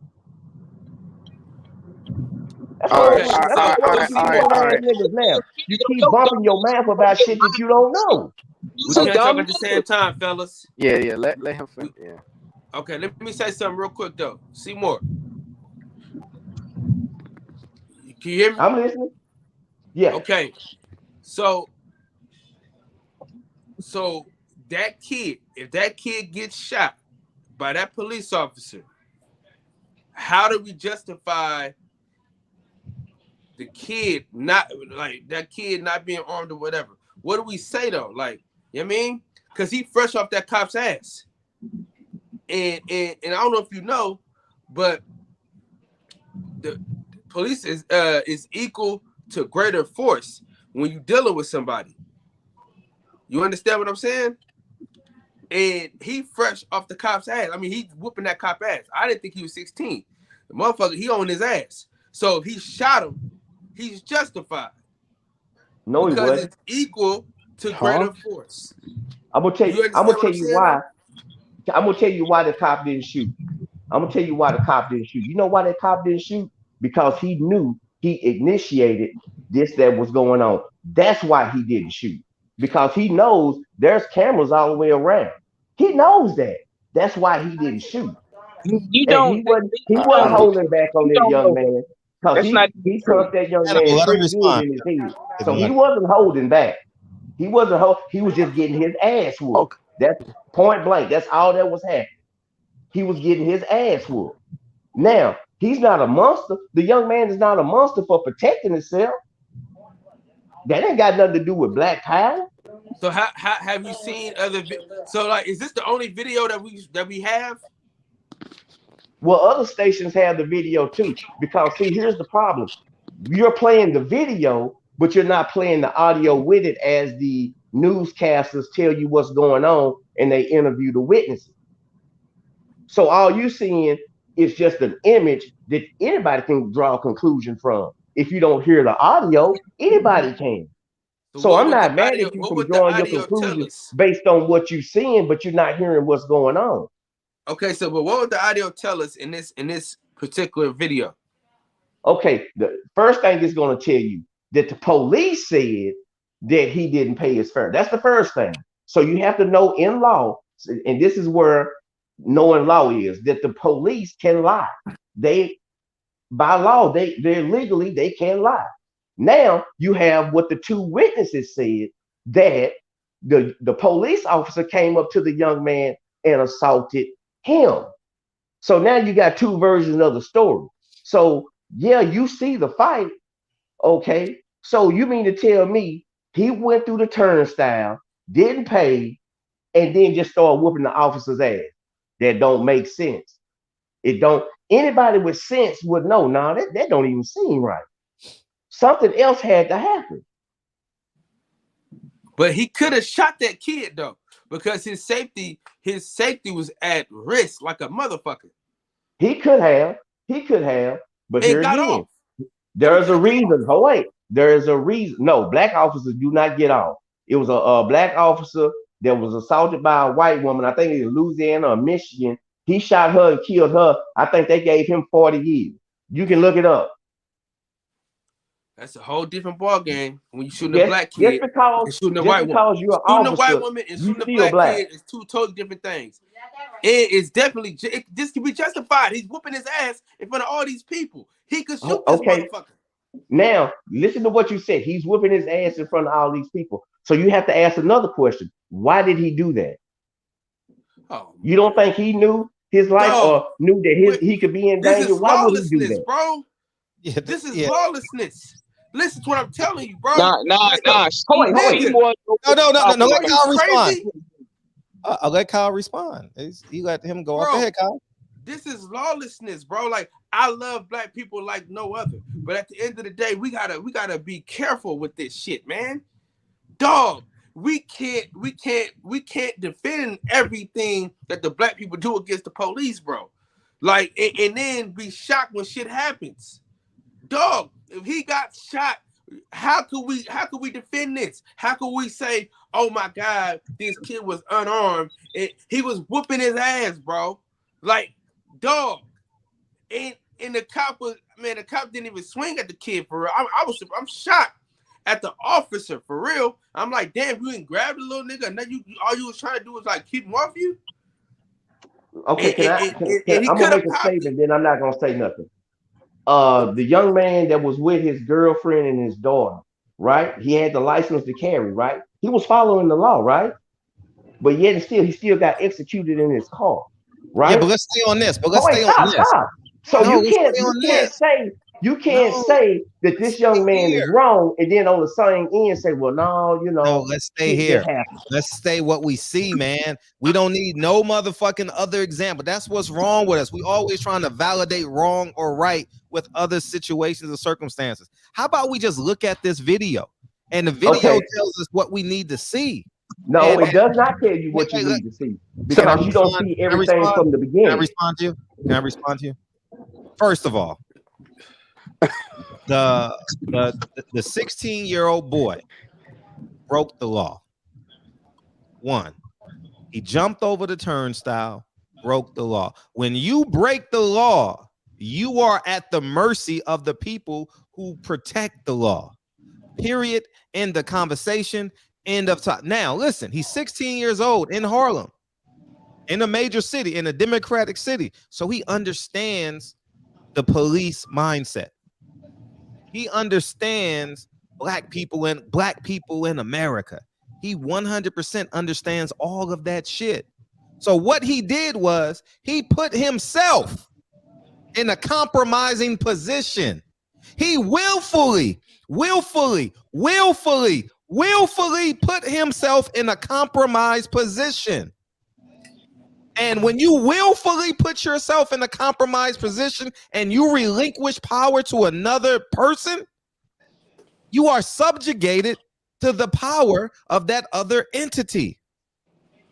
Now, when he jumped the turnstile, I know how this shit went. Y'all motherfuckers are up in smoke. You don't have to say, I know exactly what happened. That 16-year-old was rambunctious. He wanted to get away. He ignored the fucking cop. Period. End of discussion. I know it. I've seen it. I've been that kid. I understand it. He ignored the cop. He tried to get away. The cop says, nah, not on my watch. And yeah, maybe he got excited. Maybe he's like, yeah, this is what it's going to be for the day. Yeah. I'm going to get in front of you, whatever the fuck you going to do. And guess what? He has every right, because the cop broke the law and the 16-year-old is showing aggression and attempting to flee. Now, when we fast forward the situation to where it picks up, you can see the police officer not wanting to enforce his grown man strength on this 16-year-old boy. You can visibly see it. It is obvious that this man is not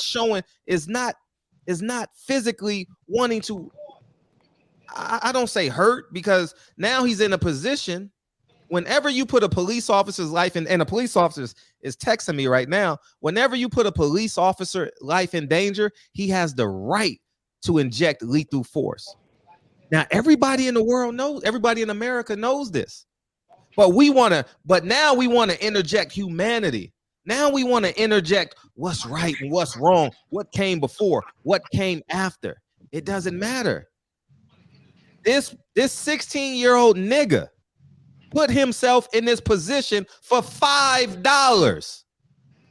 The conversation should be about why did this nigga and his girlfriend break the law? But we want to ignore that shit. We want to ignore that this 16-year-old this aggressive 16-year-old boy broke the law. The 16-year-old girl to say, no, we got $10. Why don't we just pay? Isn't that what the woman's for? Why don't we just? So are you ignoring the fact that I'm not done. the cop could have thought? I'm not done. Damn, I'm not done. So the point I want to make is this, and I'll take it back to Hannibal, and we'll work our way back around. Is this? That cop had every right to protect himself. You cannot, in America, if you're right, if you're wrong, you cannot assault a police officer and expect the police officer not to use lethal force. In any state in America, you punch a police officer, you don't think he's gonna use lethal force on you? Regardless of the crime. Regardless of what happened prior, you put the police officer's life in danger, he has the right to kill you. Do you understand that shit?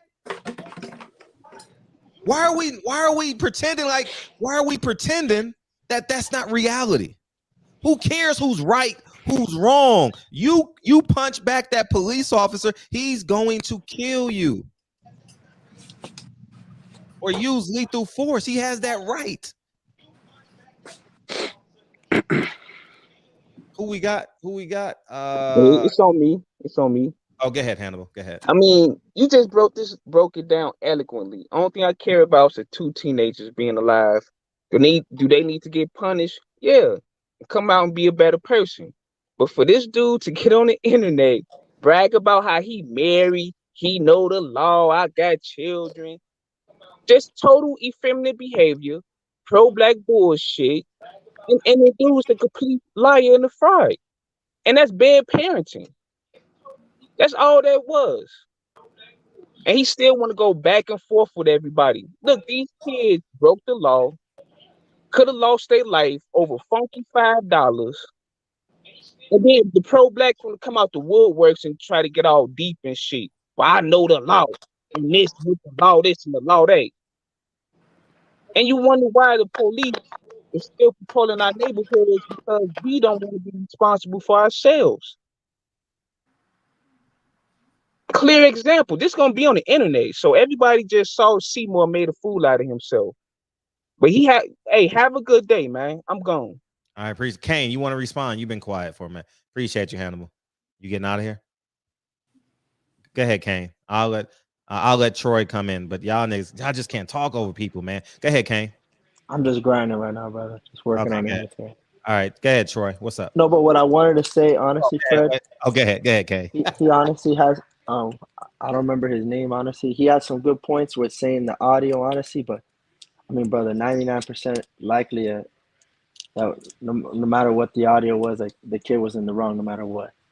The only thing I can't agree with him on is him saying that the girl didn't punch the cop. Like, it's a clear video. The girl was fighting with the cop. It just cuts off. But if the video would have stayed on, it would have clearly showed her fighting with a girl cop. Mm-hmm. That's all I got to say, brother. Thank you again, bro. I appreciate it. I like to say, them sorry behind Kane, boy. Them sorry behind Kane. Get a new team. That's right. I was saying, but I just want to say, I'm just saying, like, why are we judging this kid, but Malcolm X don't get judged? So that's all I'm saying. I feel like that's that's picking and choosing. You know, Troy, the only thing I can say about that, if I could cut in, Bronner was robbing dudes too in the hood, and Fred had his back, right? See, that's what I'm saying. I ain't saying that you shouldn't. I'm not saying that you shouldn't, but why take up for Adrian Bronner? And he over there getting shot at, and they say he was assaulting women and doing all kind of stuff. It's like, why do we judge certain people? Like, we judge Floyd Mayweather, we judge Mike Tyson, right? But certain people, they get that pass for robbing Adrian Bronner, right? Everybody, they'd rather hang out with Adrian Bronner than Floyd Mayweather, even though Adrian Bronner admitted he robbing niggas. And he said on the video, he said, I could be out there still robbing. I might go do that again. That's what he said. Okay, see, I feel like the picking and choosing is ridiculous. It's just ridiculous. You know, I don't like that. You know, I feel like this guy. I can't say he deserved to go to jail. That's what the law to say. You know, I stay on code. You know, they don't. Those people that was in the Capitol beating up police, they don't say those niggas deserve to go to jail. All They right. stay on code because they stay on code. They stay on code. So All right, let me get to the next black person. people, we got to stay on code. So we don't stay on code. So I ain't finna say that they deserve to go to jail. All right, let me get to the next You know. person. That's Nate. I'm gonna go back to Seymour. Go ahead, Seymour. Just in closing, man. I want to say the only thing I'm saying is, man, we don't have the whole picture. None of us. We have what they want us to see, and we know that this just didn't happen off the fly. Nobody just goes and attacks the police off the fly. That's all I'm saying. And to speak to your homeboy Hannibal, he always, for some strange reason, he always calling other men feminine. He must be an undercover homosexual or something. You know what I'm saying? I mean, because every time you turn around, if somebody don't agree That's the with Lee him, Peterson. you know what I'm saying? Every time somebody don't agree with him, they gay or they showing feminine tendencies or whatever, man. You know, and like I say, if the nigga was in my face, he wouldn't say it. So he just the internet thug, man, and I don't even worry about that. But like I Seymour, if say, I could man, say something you know, after. and if the young brother was wrong and he attacked the police officer, then I'm glad that the police officer didn't kill him. You know what I'm saying? But from what I'm seeing in my experience, the young boy was whooping the police officer's ass. He was mad. So something took place to get that young man that mad. He didn't go through the turnstile and become fierce like that just going through the turnstile. That didn't happen that way. I'm sorry. And I know we all see things in different perspectives, and that's okay. But we don't have to call each other out of each other's name just because we don't see it the same. We still have to be mature about it. Exactly. Question of the day. If that cop killed that kid, what would you have said? What would you say? Is he justified or not justified? You talking to everybody or in general? Everybody. Honestly, bro, I was asking my dad. I was like, how did the cop not shoot him? Because I mean, he was just like, I mean, bro, He in reality, started it first, though. what You was know, that? I feel like he Man, started it first. man. It's about principle. You can't start nothing with me and Nah, not and Troy, hey, Troy, you gonna finish it. Troy, Period. I'm going out on my shield. Period. All I'm right, going out on my. all right, good. All right, we got you. Go ahead, Kay. It's like what Seymour was saying. Like, I mean, he's right in that part where no one really knows what happened. Like, it's really what they want to show us. Now, do I agree with what he's saying about his perspective? No, but I do agree with they are showing us what they want to show us. I mean, I feel like the video is pretty self-explanatory, but I mean, everybody has the right to court. So I mean, it's like you got to let more evidence come out. But the high likely, like we all think, is that the kid's likely the person in the wrong. But I agree with his perspective that they obviously that they do show us what we want, what they want us to see.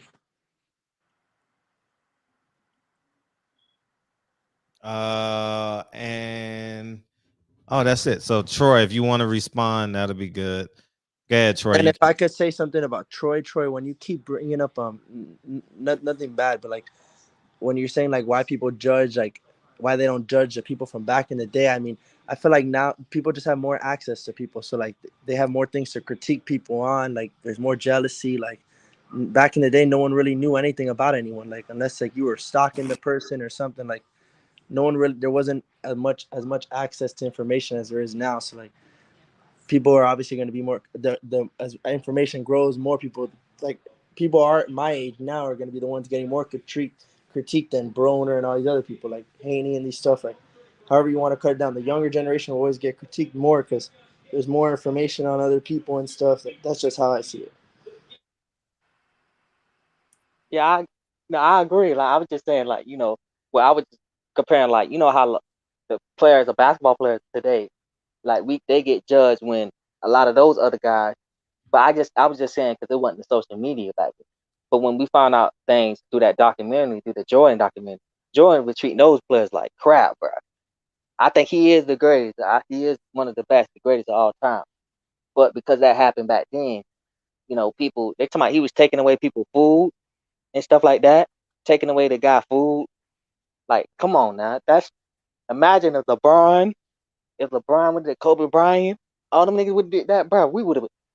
You see what I'm saying, man? Like, it's just, I feel like, you know what I'm saying? Like, look at Adrian Bronner.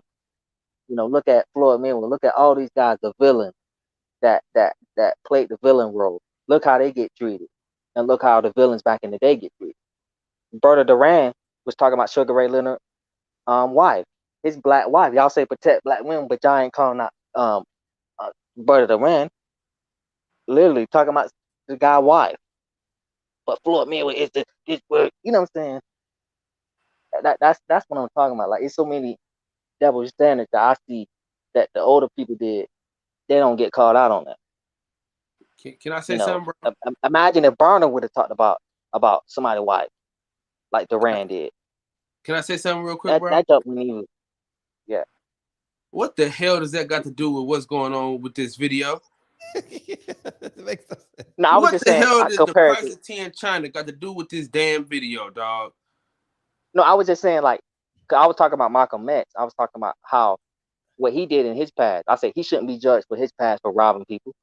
So why should this guy be judged? My man. That's what I was saying. I was saying. If my TV was on, I'll play the song on your ass, man. He deserved to go to jail. The young kid do deserve whatever he got, right? Whatever the law say. You get what I'm saying? I'm just saying he got on a Malcolm X shirt. He had on a Nipsey Hussle shirt. Nipsey Hussle was in the game. Come on now, we can't. Big dog. What? Because he wasn't famous. Because does that have to do with the fucking topic at hand? I'm just saying that. Stay on topic. I am on topic. No, you're not. I'm just saying it's a correlation. You're wasting our time. Stay on I'm just topic. Saying that. Can we talk No, about my point this video? was, you went to Malcolm X. I said my point was, you're not. Malcolm X Who gives a fuck? Who gives a fuck what I'm wearing? Troy, you don't understand. You're lacking comprehension. I'm using a correlation. No, we don't need a correlation. We don't need correlation. We don't need examples. We don't need that. But if you give an example, at least it makes sense to the topic. You giving me examples. It does make sense, bro. It does. No, it doesn't. Bro, no, it doesn't. I'm gonna just man. Don't mind him. Don't mind him. So listen, Troy, good night. Troy, good night, man. Now listen. Now, like in the 60s. Now I could see them fighting the police. You know what I mean? Like dogs and all that shit. You know what I mean? All that was a whole different ball game. But man, like I said, my grandpa, my pops told me, man, do what you gotta do to get home. Yeah, and man. Little bro Lucky, he got home. He's very lucky. Very lucky. He's sitting in jail right now. He's a lucky man. He's a very lucky man. And dog, they probably wouldn't even gonna do nothing to the man. Probably. I done skipped Bart plenty of times. You know what I mean? They done sat us in the back of the police car and shit. You know what I'm saying? They let us go. But yeah, Troy, go to bed, dog, because he's not getting the good night. Troy, go to bed, man. Go put your food in your lunchbox, man. You know. Bro, I'm like, man, what the hell does that got to do with anything we talking about with this topic, dog? Malcolm X and man, stay on topic. Nate, man. Yeah. Nate, if the police shot that kid, what could we say? Like, how do we defend that kid in that instance? Well, shit. Honestly, what can you say but use your common fucking sense that you grew up with? Use your fucking eyes and ears, and you, like I said, use your fucking common sense. I mean, if he shot him, the fuck he did what he's supposed to do. He defended his life. That man has family to go back to. He has to get home too as well. And if somebody attacking you, what the fuck? We think? Fight or flight, right? Survival of the fittest, right? Mm-hmm. That's what's gonna come into mind. And anybody who's defending that fucking kid is a stupid motherfucker. But they don't have no common sense. And I think a lot of people's problem is they don't want to put the point of view of the officers because of what happened in the past, and I understand that shit. It's like, fuck it, why should I? They don't they don't look at our point of view, and I understand that. That's why there's a tug of war going on with two different sides of women. Look what they've done to us years and years and years. Why should we give them the benefit of the doubt, even if it's clearly right there in front of us? And that's the problem right there. That's also called cognitive dissonance. When the truth is right there in front of you, but you allow biases to control what common sense should overall prevail. And there's nothing we can say about it, because if that was your uncle or whoever it was that was a family that was a cop and that happened, you'd have been like, shit, uncle, or whoever, you should have fucking beat his ass to death or shot him. The fuck, because you was just doing your job. So honestly, at the end of the day, I just feel I'm going back to what I originally said when I first came on here. Let's get rid of them, man. Look, they want to have police reform. They want to have police do better de-escalation tactics. Fuck that. Just get rid of them. Let's see how many real so-called pro-black people is going to protect other pro-black people. Let's really see if they're really about that struggle, as they like to say. Oh, we need to be together. Oh, we need to do this. I guarantee you, half or more than half these bastards who come in here defending don't got the balls, the courage to do that shit. I guarantee it. They'll look the other way, because I've seen it with my own fucking eyes. I've seen that shit where somebody's getting assaulted by somebody else, and they just walk past like nothing happened. I've seen that shit. So it's funny that these people come in all high and mighty on their self-righteousness because of something that happened years ago that most of these dudes never even fucking lived through. They never lived through it. Come and have the audacity to talk about, yeah, we need to do this and that. Y'all know nothing. Most of y'all know nothing to organize and strategize and coordinate. None of that. So before you can come on here and say, oh, he's wrong and that wrong, how about you put yourself in that motherfucker's shoes and see what happened? You'll be one to get that motherfucking kid up out of here doing all that shit. So like I said, let's get rid of these cops and let's see who's really about protecting each other, as they like to say. My brother, let's see. Get rid of these cops. No more cops. We're going to really find out.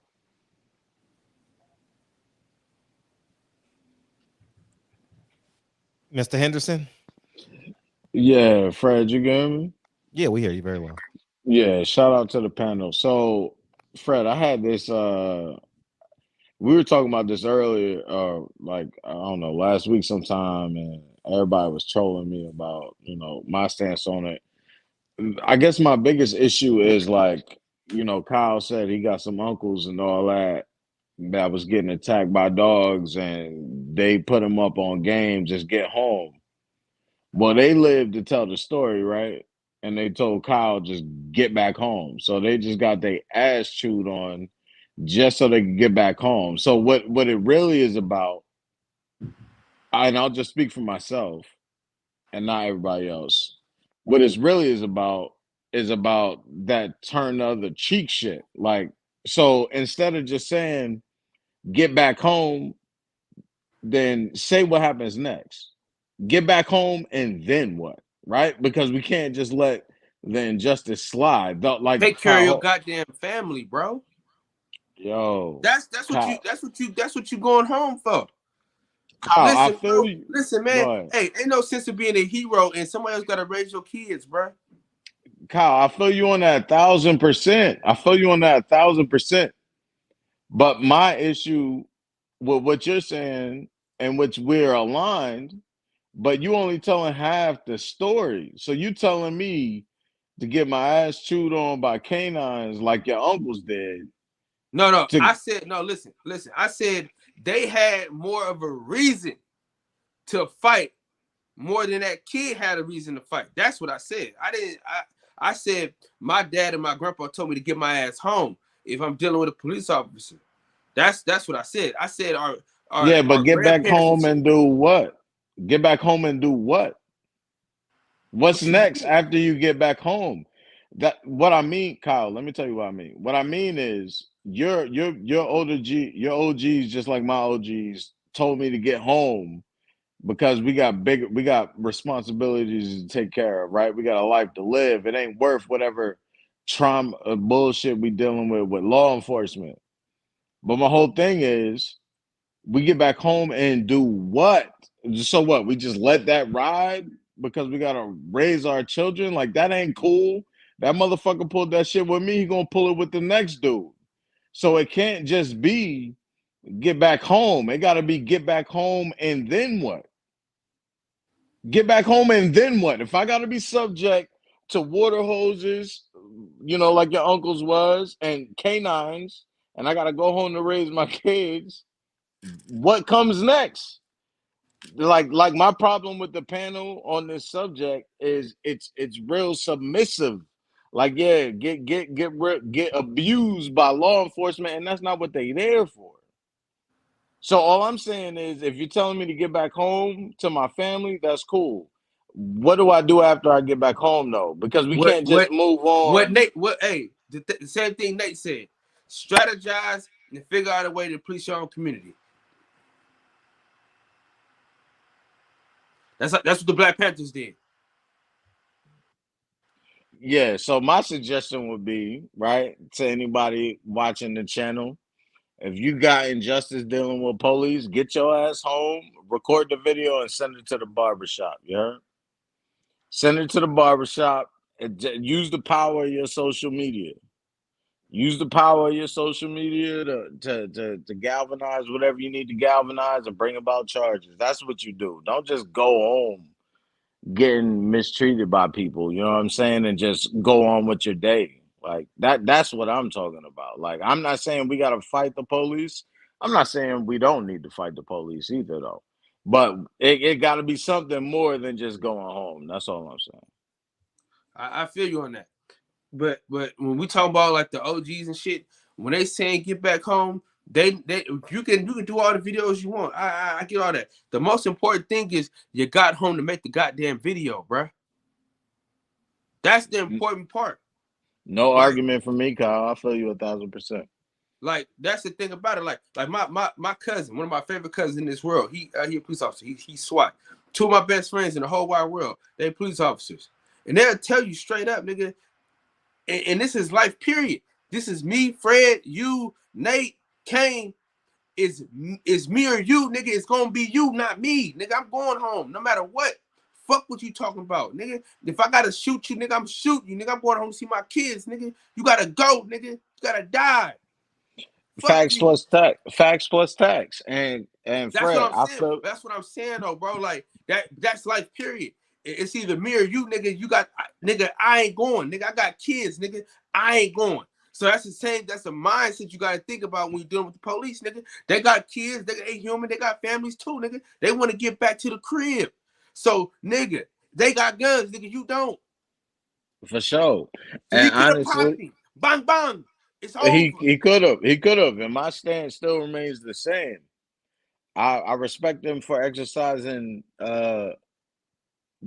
discretion, and nigga, be restraint clear. is the word, nigga. You Restraint feel is me? the word. Restraint for sure. 100-fold, because he was getting his ass whooped, and he had every right to kill him. But my whole thing is, like, I agree with Fred. Fred's whole principle is which is going over everybody's motherfucking head. You jump the turnstile, nigga. That's where we start. You jump in the turnstile. That's where we start. You know what I'm saying? You jump the turnstile, which made you subject to whatever the fuck come next. You know what I'm saying? So, Fred, I agree with you 1,000%. And I don't want to on hear that. niggas say, "Oh, it was just a turnstile. Oh, it was just this. Oh, it was just that."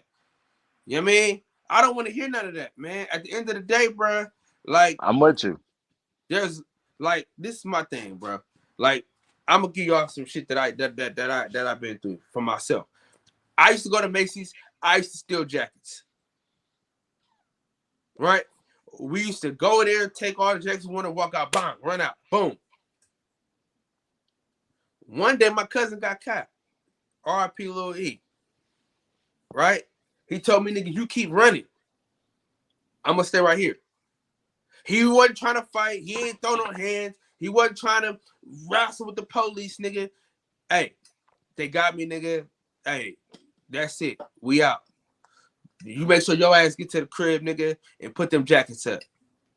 I'm gonna take this L for us. For sure. You know what I mean?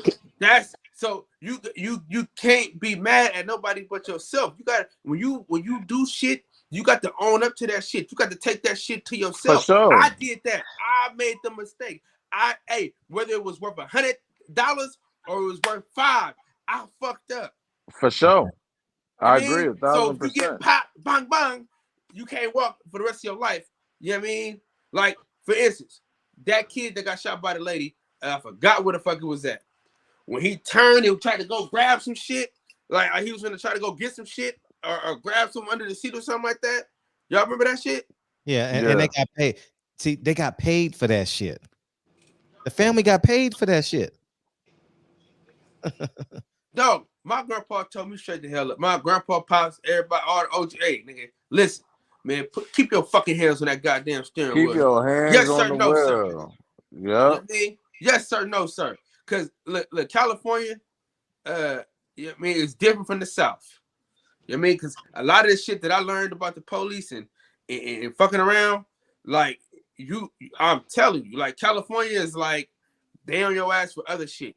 The South, they own you for some whole other shit. Right. You did what I'm saying? It's right. a whole different ball game. So being growing up in Oakland and then in my high school and then a little bit after high school being in Charlotte, you get to see the difference between the police, the interaction with the police. Matter of fact, Fred, if I can, I want to piggyback off of what you said, because what really ends up happening. Put your closing statement with it so we can get out of here. All right, no problem. Yeah, we'll go around. What really ends up happening is the internet. So, Kyle, you understand that when you in California, the police got more bigger fish to fry, as opposed to some niggas that was being ran by COINTELPRO, right? Down in the South, you know what I'm saying? So the demographic dictates, but the internet don't the internet don't highlight that. The internet merge every cop, every demographic with the same shit. You know what I'm saying? Like me being on the East Coast, all up and down 95, I know not to get caught speeding in Virginia.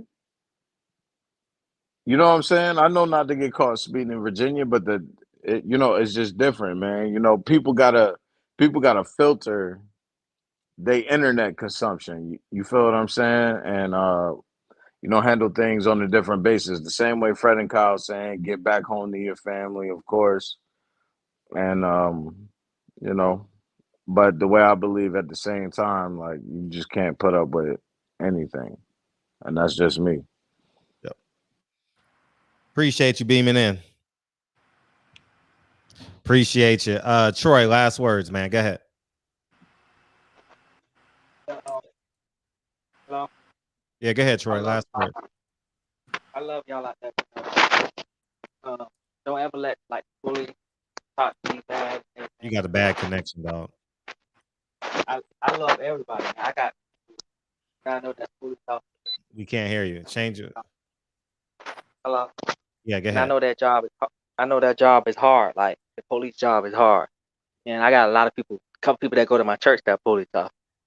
And but I feel like it's about respect. If let's just say if your daughter was getting beat up by the police and your son was there, you think that your son should save her, Fred? Say it again.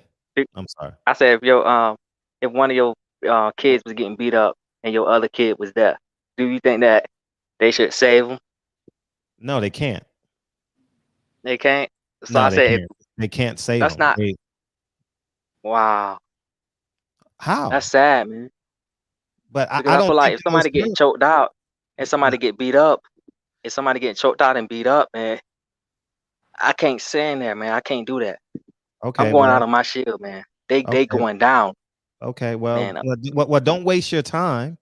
And you're but in I love Florida. the law enforcement, No, we're gonna security. simplify this. No, we're gonna simplify this. We'll simplify. You live in Florida. You live in an open carry state. You can patrol your neighborhoods. You have a stand your ground law that is very popular.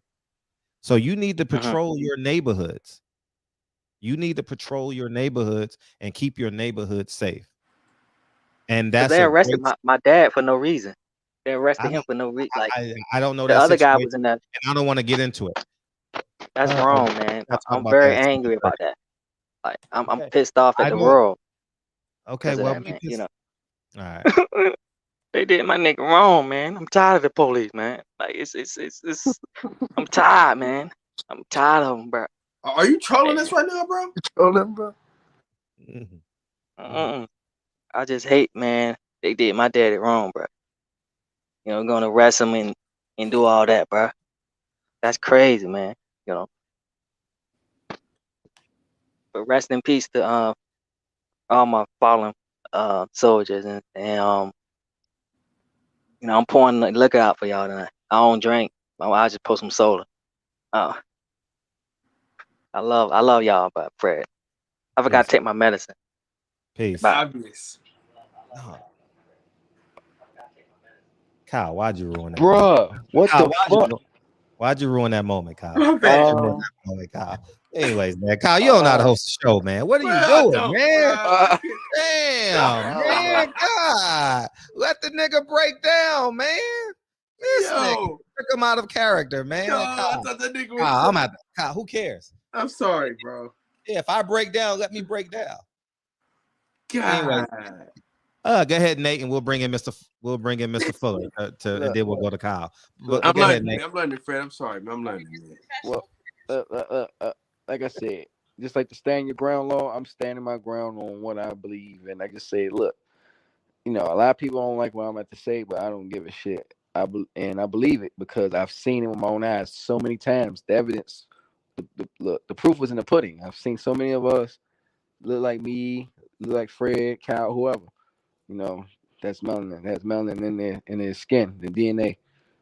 When things got hot, when a person they looked like them was getting assaulted or crime was being committed against them, or they were doing something, they did not step in. They didn't. They just went about their life. Maybe they took a trip. Maybe they went to church. Maybe they went to go buy some new shoes or buy a new car or whatever the hell they was doing. That tells me all that crap these motherfuckers are spewing is they're full of shit. So again, they just talk about police reform. Just talk about there's a de-escalation program for police so they can learn how to, you know, in this situation with what happened, the cop, if he knew how to use a certain martial arts, he could just take down this kid easily by maybe just breaking his arm, and that's it. He just has a broken arm. A broken arm, and he goes home, or a broken bone in his hand, he goes home. It's a quick de-escalation tactics, or maybe not even needing to do that. But then what happens when he deals with somebody even worse than that kid, even more aggressive? So my point is this: since on one end, you got people say know the law, got to know the law, this won't happen. Got the end to say, well, fuck that. The cops still disrespect you and shit on you, even when you do know the law. They still shoot your ass. I said it, Fred. I had the perfect idea. Let's just push to get rid of cops and let us police ourselves.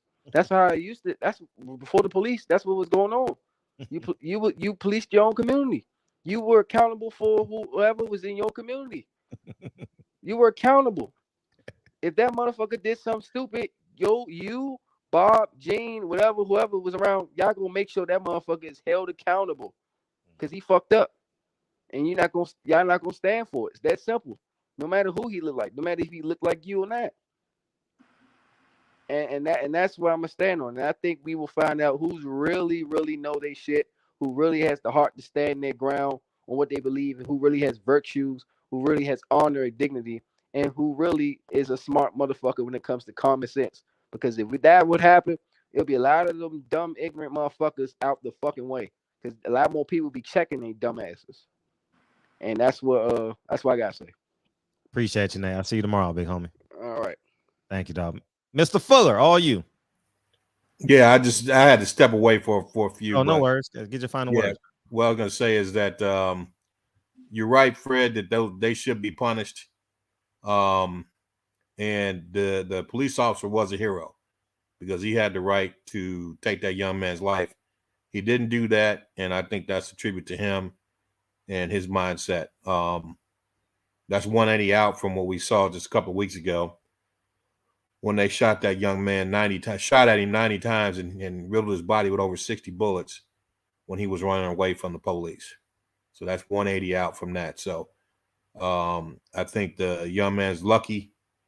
He should do some, I don't want to say he should do some time, but because typically going to prison for these young kids, it doesn't reform them. But at some point he needs to pay. He needs to pay for that.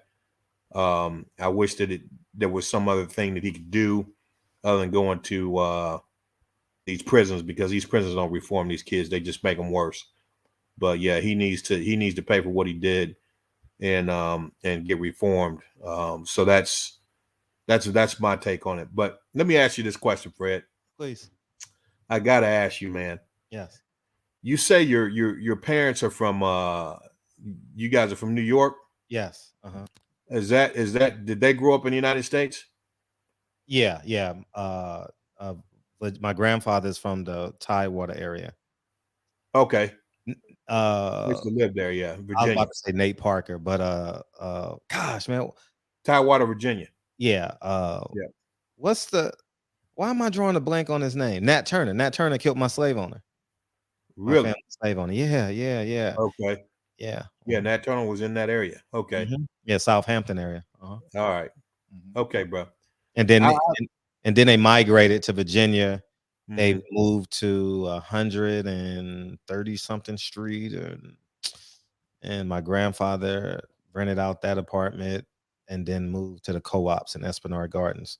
So my grandfather is a clear example of the evolution of the black man from first generation slavery. He was born 1917. Wow. Yeah. Like literally the evolution. Like took his family, stayed in Harlem in an apartment, and then bought a co-op. A co-op, for those of you who don't know, is like a condo, and they use co-op to pay for the building and stuff like that. But it's he's the definition of it. You understand what I'm saying? And this house that I have now, I want it to be that for my family. Once I'm able to get it going and up and running and stuff, it's still a lot to do with it. But in the near future, my house is going to be that for my family. What my grandfather's home was. 101 125 West 147th Street, apartment 5C. Yeah, forgot about that. Mm-hmm. Yeah, I forgot about that. You know what? I think one thing that I take away from that, and that hits me when you tell that story, and I see in my own life, is that a lot of times we're not only motivated by what we see in life, gives us our visions and our hopes and our goals, but we're also limited by those things. We're also limited by the things that we see in life. So if you grow up in an environment that does not have all those attributes, then your ability to think, right, and see past your reality is very limited at that point. Right. Whereas you were blessed to see your father, your grandfather, man, you should write a book on him. That should be your next movie. Yeah, I think right. that should be, that's a great idea. Because I mean, people need to see that, right? That vision that he had to come from slavery, pretty much. 1917. Right? A generation away, two maybe, right? And to go where he went and inspire his children and his children's children to do the same thing. So yeah, so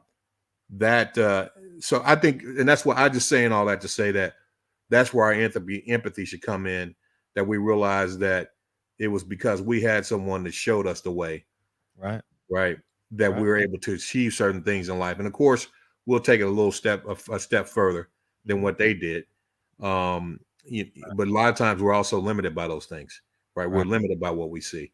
So, and that limits our vision. So that's the reason why I'm hesitant to just throw these kids away, because I know that their mindsets that they have and their inability to live a life that's productive has a lot to do with the limitations that they have due to what they've seen, due to what they saw growing up. Right now, do they need that ass whoop? Yeah, they need to be corrected. But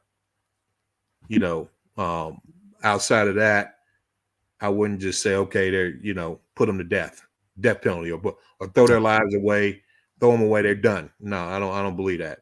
But they do need to be punished for what they did. I agree. Yeah. Appreciate you. Yep. When you throwing that party, man, when you gonna have the party, you got to when they announce something that we can all hang out on a Saturday on a Saturday night.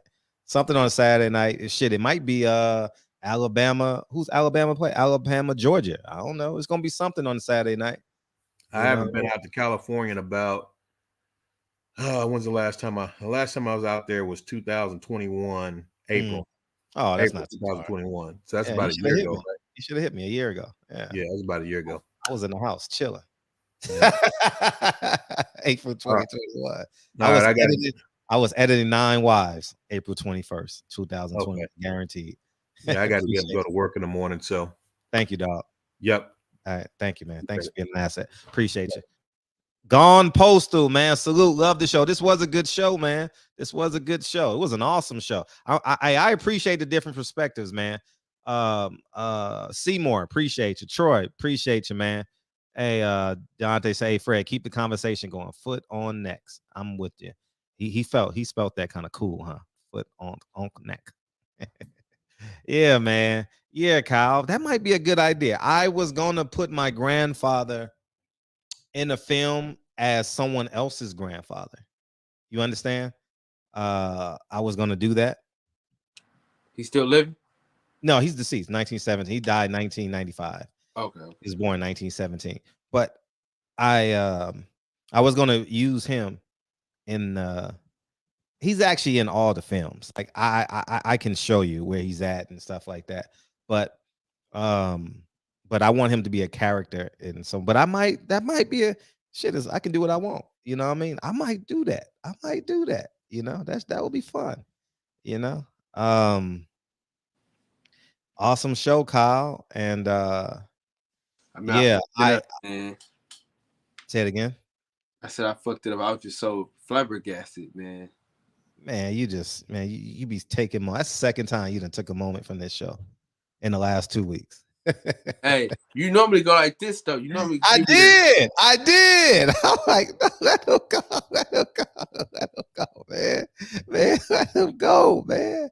Hey, but yeah, man, the past 3 hours, hour before this show, I was kind of emotional because I cried because that's so close to my childhood. I mean, like, you guys got to understand, and I know whatever bus stop you went to, whatever 125th Street is that for me. Like, you catch the express train, you get off at 125th Street, 135th Street, 145th Street, and I walk to my grandfather's house somewhere in there. And I know what that kid, I know the profile of that kid. You know, that profile of that kid is my cousin. My cousin needed to go to jail. My cousins needed to go. Oh, I couldn't find it. I had it earlier the other day. I got to find it because some people have the same names. I'll put it in there tomorrow at the top of the show. I got to look for it before the show. But I need y'all to look at my cousins, the people I grew up with. And I'm not glorifying them. I'm more glorifying the decisions that you guys can see that I actually had to make. Because there was nobody watching me. There was no one watching me. I could have went downstairs, and I don't know if I would have sold drugs, but I could have went downstairs and hung out beside them, and I didn't want to. I'd rather watch cartoons or play video games or Atari 2800, whatever it is, you know. But I chose not to do that at a very young age, and I think it's important that we support kids who make these decisions, because I am the baseline of the results of this. You know, you are the baseline of the results of this in your life. You grow up and you be a great human being for your kids, you know, and the woman you love. And that kid is my cousin, dog. My cousin would kill you in a heartbeat. In a fucking heartbeat. that type of anger, that type of anger, my cousin possessed. All of them. I don't know a male cousin that I have that haven't. I'm talking about like my aunts and my uncles, not like my cousin's cousins. I'm talking about like the people that I call to borrow money from. I go to Six Flags with. I eat Captain Crunch with. I watch Super Friends with. I spend the night on Friday while parents go and get high. Like these are like my cousins. Not one. I am the only. I am. All of us went to jail but I only spent 2 days in jail. I'm not glorifying it. I don't have a first cousin that has not been to jail for an extended period of time. I don't have one. There's not one male cousin that I could think of off the top of my head. And this is what I want y'all to understand. If this kid doesn't get disciplined, he's going to get worse. Percentage-wise. And I don't want to throw him away. I don't know what the punishment is, but you hit a police officer, you're going to get some enhancements. And it is what it is, man. And we got to accept the America that we're in. And we over glorify. And because we live, and I use terms like nigga bitch to get y'all reactions and stuff like that. So I'm a part of that as well. I use Al Heyman's in the title to get y'all attention to come in the show. So I do that as well. But the internet and CNN and Fox, they play the yin and the yang. They play McDonald's versus Burger King with us. They use us as a social experiment. America is not as bad as it seems. And America has a foundation of systemic oppression. All right. Now, we understand that everyone in the chat has heard my voice. Live accordingly. It's it. Move your family. You don't have to live in New York. If you have the money to live in New York, you have the money to live in any city in America. If you live in Chicago, you have the money to live in any city in America. Miami. There is 40, 50 other states, 49 other states you can go to. Your city is not the end all to be all, LA was my safe haven. New York was hell for my mom. So we left. California was it for me. It may be a trip from New York to Chicago, whatever it is. I don't know what your migration is, man. I don't know. Hey, Michelle Scott, appreciate you coming through.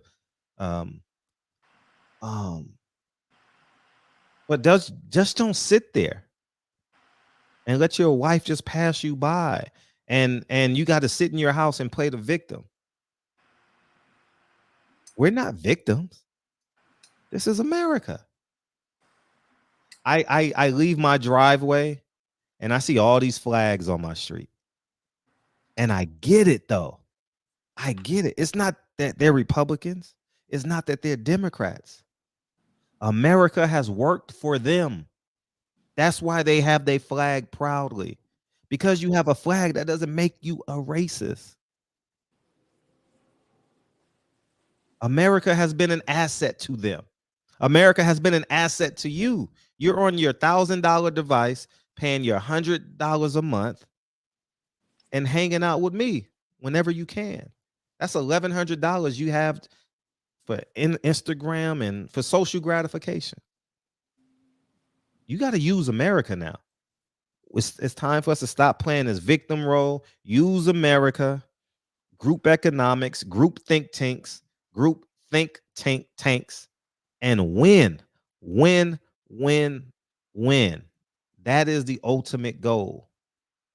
Win. America is a beautiful place, y'all. Trust me. Only 134 people, black people, were killed by police officers last year. I didn't know that, Kyle. I didn't know that till November of last year. Or no, was it this year? It was either November. It was between November and February. I said, hold up. Let me Google this shit because these niggas are dying. And I'm like, and I stopped in my tracks and I checked 5 sources. I didn't just go to one source. I checked about 5 sources. 134 black people were murdered by police officers. And I would say, and if I flip a coin, I would say half was justified, maybe half was unjustified. But America's not as bad as what CNN make it out to be. It's not. I'm not moving. Nah, I love America, man. I'm not moving. Everyone that complains that pro-black shit, say, I give you $500 on a one-way ticket anywhere you want to go. They not going. So you might as well just stay here and come up with a master plan for your last name. You know what I'm saying? And that's a great point, Darnell. So it may be higher in other years. Feel free to do the research and send it to me. But 134 people. So Kyle, awesome show, man. Any last words, Mr. Henderson? Appreciate you, man. Appreciate you, dog. America's not that bad, y'all. And I only like using that bad. America's a great country, man. America's a great country. Hannibal, oh, man. All right, 30 seconds, Hannibal. 30 seconds, man. Go ahead. Nah, I did not come start trouble. I was gonna ask you, can you post the link that you was talking about your cousins? Yeah, I'm gonna post it tomorrow. I really got to find it. I've read it online years ago. It's online because I pulled up the wrong Curtis Peebles. Okay. So no, if you guys can find it, Curtis Peebles. Oh no, it's Daniels. What? That's why I can't find it. I'll put. It's Curtis Daniels. My bad. I'll pull it up right now. Yep, here it is right here. I found it. Boom, here it is right here. I'll put it in the chat. These are my cousins that I spent every weekend with until they went to jail. I just put it in the chat. So go ahead and enjoy it. Thank you. I was using my grandfather's name. I forgot my aunt got married. It's Daniels. So, and that's all my cousins. This is all my cousins. This ain't one cousin. This is 10 cousins. 10 male. Curtis, Shavar, Bum, Carlton. This is too many to name. I'm drawing a blank right now, but it's just too many to name. My uncle, Craig. I mean, it's just too many. I'm not bragging. I'm just telling you. I'm literally the only male of this generation that said, you know what? I'm not doing it. I'm not doing it. Go read it and get some more information. They beat that nigga's ass, killed him, killed that man. And they tell you how much drugs they was pushing. This is my first cousin. This is my mom's sister's son. 2 sons, Curtis and Shavar. Spent 25 years in jail. Yeah, I'm gonna read that tonight, man. Yeah, enjoy it. It's not something to glorify, but enjoy. Yeah. Yeah. Appreciate you letting me come on the show, man. All right, I'm out. All right, Pete. I'm glad you called in because I would have never. I'm using my grandfather's name and I forgot their last name was Daniels. Yeah. Every country is gonna have that shit though. Every country is gonna have the worst. Who the fuck want to move? Raise your hand if you want to move to Sierra Leone, Ghana. None of us want to do that shit. We'll go vacation to Ethiopia. You know what I mean? Brittany Griner would give her left arm. What's up, Kyle? She damn sure would. And a vagina. She a man anyway. She want a penis anyway. Yeah, man. Damn, I fucked up a moment, man. But I was so flabbergasted at this man, at the shit. I be like so shocked, man. I was so shocked that I didn't even.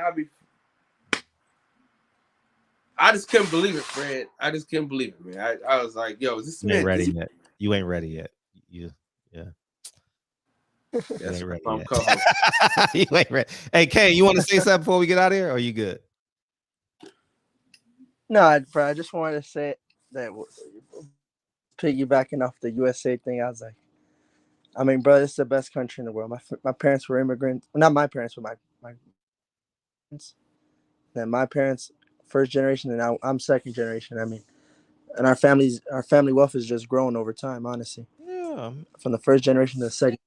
So, I mean, America is anything you want it to be. You don't see anybody moving, like you said, to Ghana or Come here, y'all. Canada. When Trump was the president, they said they moving to Canada. How many of them moved to Canada? None of them. Because, bro, this is a spot to be. Maybe some of the spots in the U.S. aren't the spot to be, but there are spots to be.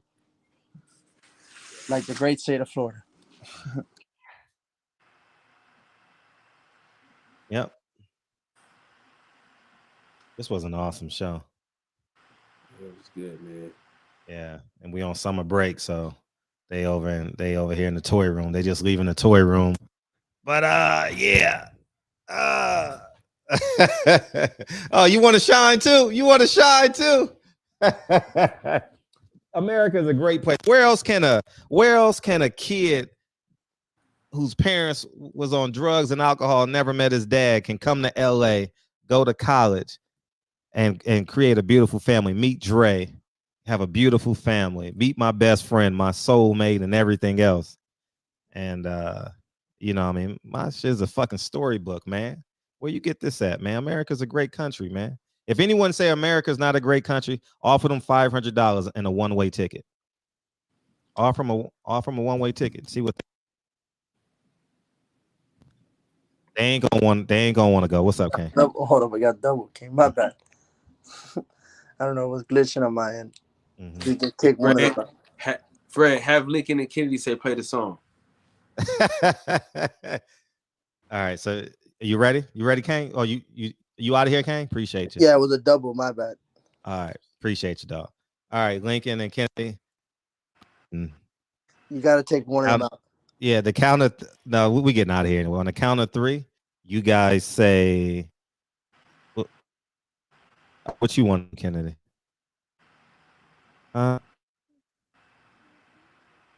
You talk to the people. You want to do what? Team Hawthorne. You want to do Team Hawthorne? All right, cool. We'll do Team Hawthorne one time for you. So we do Team Hawthorne, man, and this is how I instill. And this is how I instill my last name in them. So on the count of 3, come on. 1, 2, 3. Team Hawthorne. Everything revolves around our last name. Nothing else. No more. We don't talk about Nike. None of that. Everything is because we're great Hawthorns. Right? All right. That's it. What's the most important name? Hawthorne. I tell them that every day. What's the most important name? Hawthorne. All right. On the count of 3, say play the song. 1, 2, 3. All right. Appreciate y'all, man. Love y'all. Is your family from this country? What country you want them to be from? You know what I mean? I've been to 34 countries, and the most exciting part about going to 34 countries is coming back to the first country I've ever been to. Come this way before, and through that open door, I came to find. Turn this up, man. Only sometimes. See, I know we can make it. Oh, my parents. New York.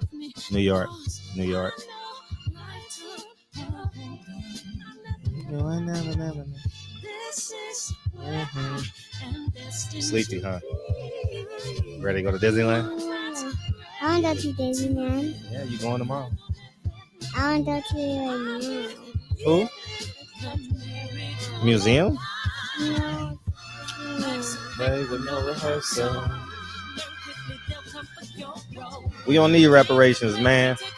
I want them, but we ain't gonna get them. Build your own reparations. Make sure your next generation gets reparations from your hard work. You know what I mean?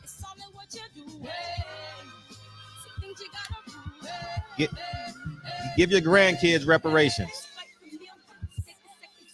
Now, if I get them from America, I'm definitely taking them. I'm not gonna lie to you. Yes.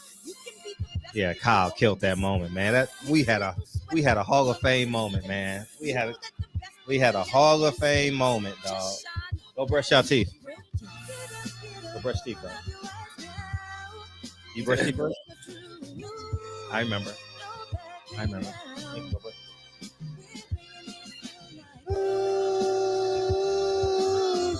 I gotta stop being so damn shocked. Yeah, I mean, it happened. It happened. Listen, I was so shocked at the stupidity, man, that I just thought It wasn't stupidity. It was him being vulnerable. Let him be vulnerable, man. You just took him out of that moment, man. Yeah, God. New York have a lot of black immigrants. They are from New York. My father is from man, I know. My mom used to tell me all the time as a kid.